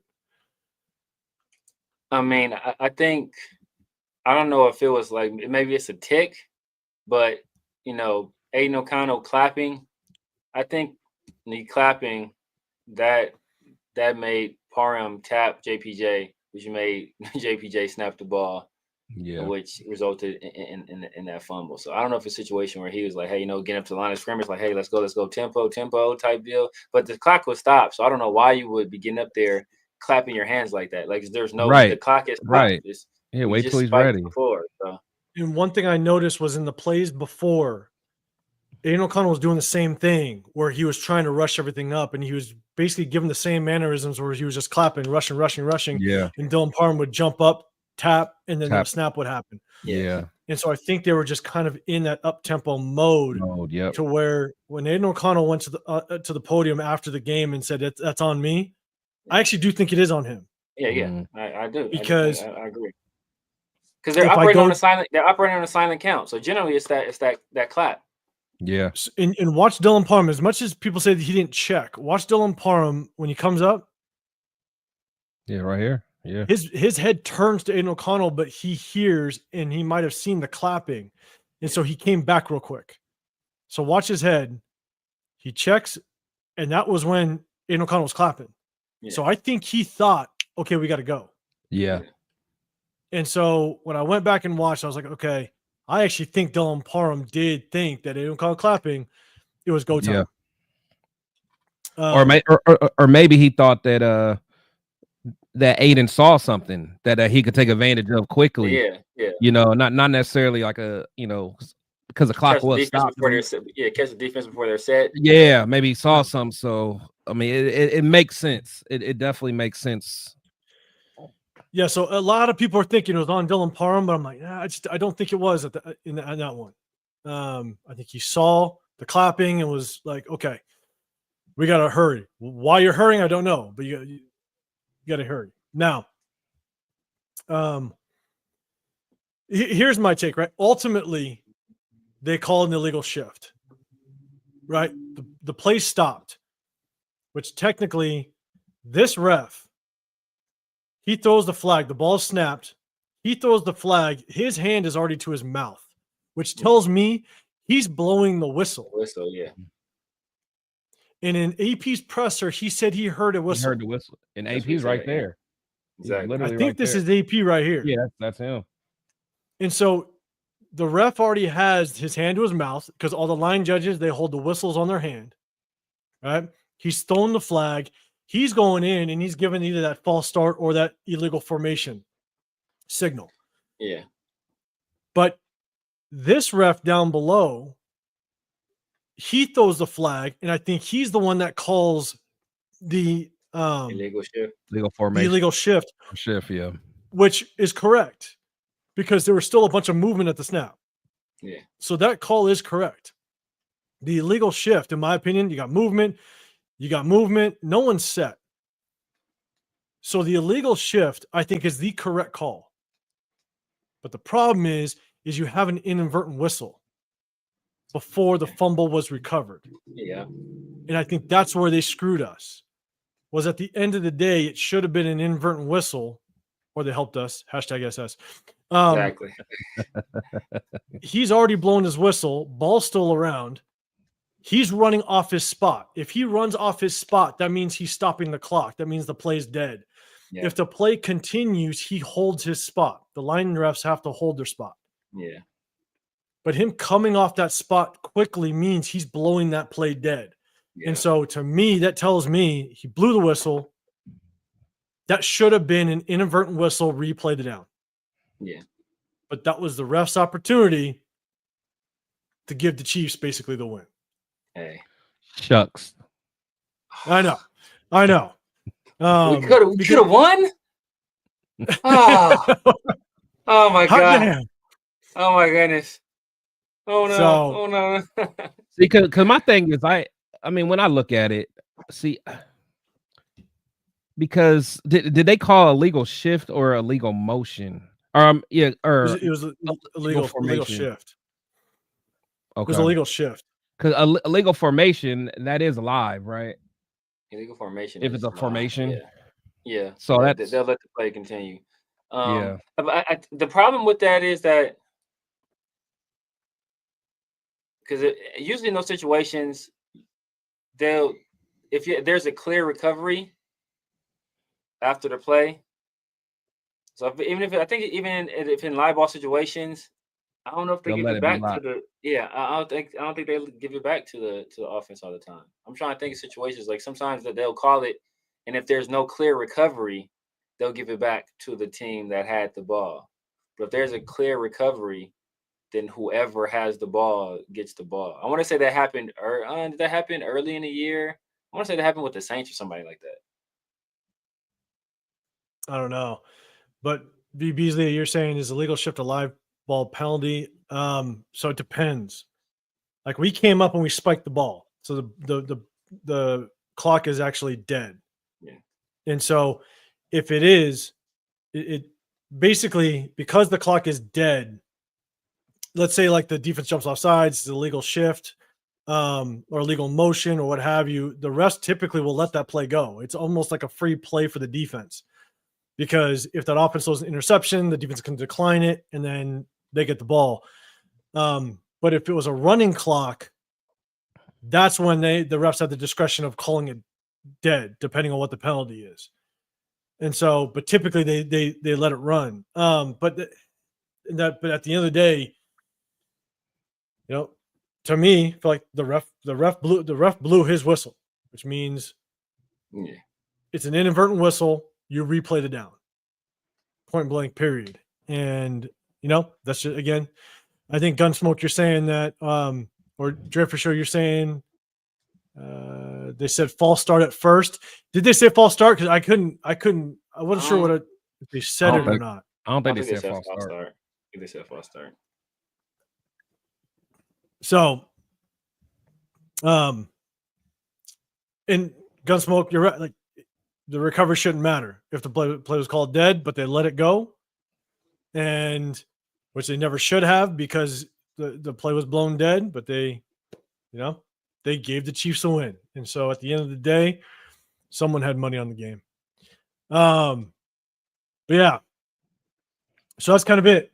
That's kind of the breakdown, guys. Let us know if you agree or disagree in the chat. But that's our breakdown for offense and defense. At the end of the day, we're just trying to see progress. We're trying to see who do we move on with. Obviously, I think we have a damn good idea as to the players that we definitely are excited for. Adam Butler looks like he's balling. He's doing his thing. Sincere McCormick should continue to get opportunity as the season goes on because we definitely want to see just how he can progress. But our offensive line looks better overall. You're going against a good Chiefs defensive line. I think our offensive line looked pretty good. And again, it's their second game in a row, I think, of having all 5 starters healthy, and they're finally getting consistency, which helps. So, exactly. Yeah, man, that's kind of our breakdown. I appreciate everybody in the building. Chris, any final thoughts before we get out of here? Let us know what you're thinking. Yeah, man. The biggest thing that I saw is again a team that didn't quit on their coach. I don't I still say AP has not lost the locker room. I do like what I see from a fighting standpoint. So, at the end of the day, I don't know what's going to happen with AP. But I can't go with the narrative that he's lost the locker room. These guys have quit on him. They're fighting. They're still playing with pride, and that's really all you can ask for. At this point in the season. So, whatever happens, and honestly, I saw some things from Scott Turner that I liked, man. I don't know if I've seen enough to want to see him be the guy for next year, but I mean, he's putting some good stuff on film. So salute to him. Yeah, and he's got that tryout. Yeah. He's trying out right now. Right. So, Severe, man, what's your final thoughts? Thank God. Thank God. Thank Allah. Thank Buddha. Thank whoever you pray to. Thank Brigham Young. God damn it, thank all whoever you pray to. Thank that person, because we almost screwed the pooch, guys. Right? We were this close. Quinn Ewers. This close. This close. So look, at this point, I mean, you know, people are going to debate that last play. I mean, you know, at this point, as Chris likes to say, it is what it is. It can't go back down. This is the second time we done got, you know, an inadvertent whistle that kind of hurt us, happening against us in the Bengals game. Oh yeah. But that's what they say. That's what they say. You play through the whistle, not to the whistle. So, true. You know, 100%. You play through the whistle, not to the whistle. So it's one of those situations where, you know, the ball bounced and not in their favor. Even if we got another play, ain't no telling what would have happened. And I think we were trying to get some extra yardage, get a little bit closer for Daniel Carson to be able to kick a field goal. You know, I think he was 0 for 3 from 50 plus that game. So that was at 49. I think that would have been a 49-yarder or something like that. So we're trying to get a little bit closer. But, you know, whether it was a penalty or not, you know, I think people and that's another thing, misconception. That rolling the arms, that's a false start, but that's also legal formation. So he could have been calling it either of those. So don't let the rolling hands get you. Rolling hands is an illegal formation.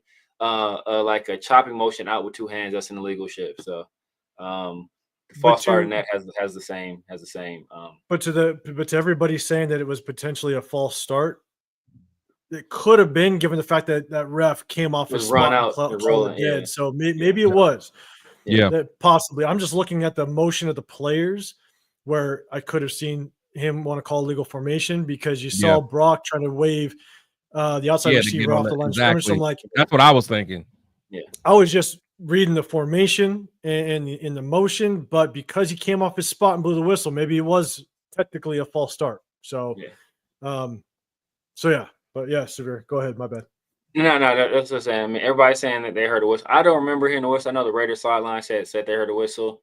But I ask you this: the tree falls in the woods and nobody's there, doesn't make a sound.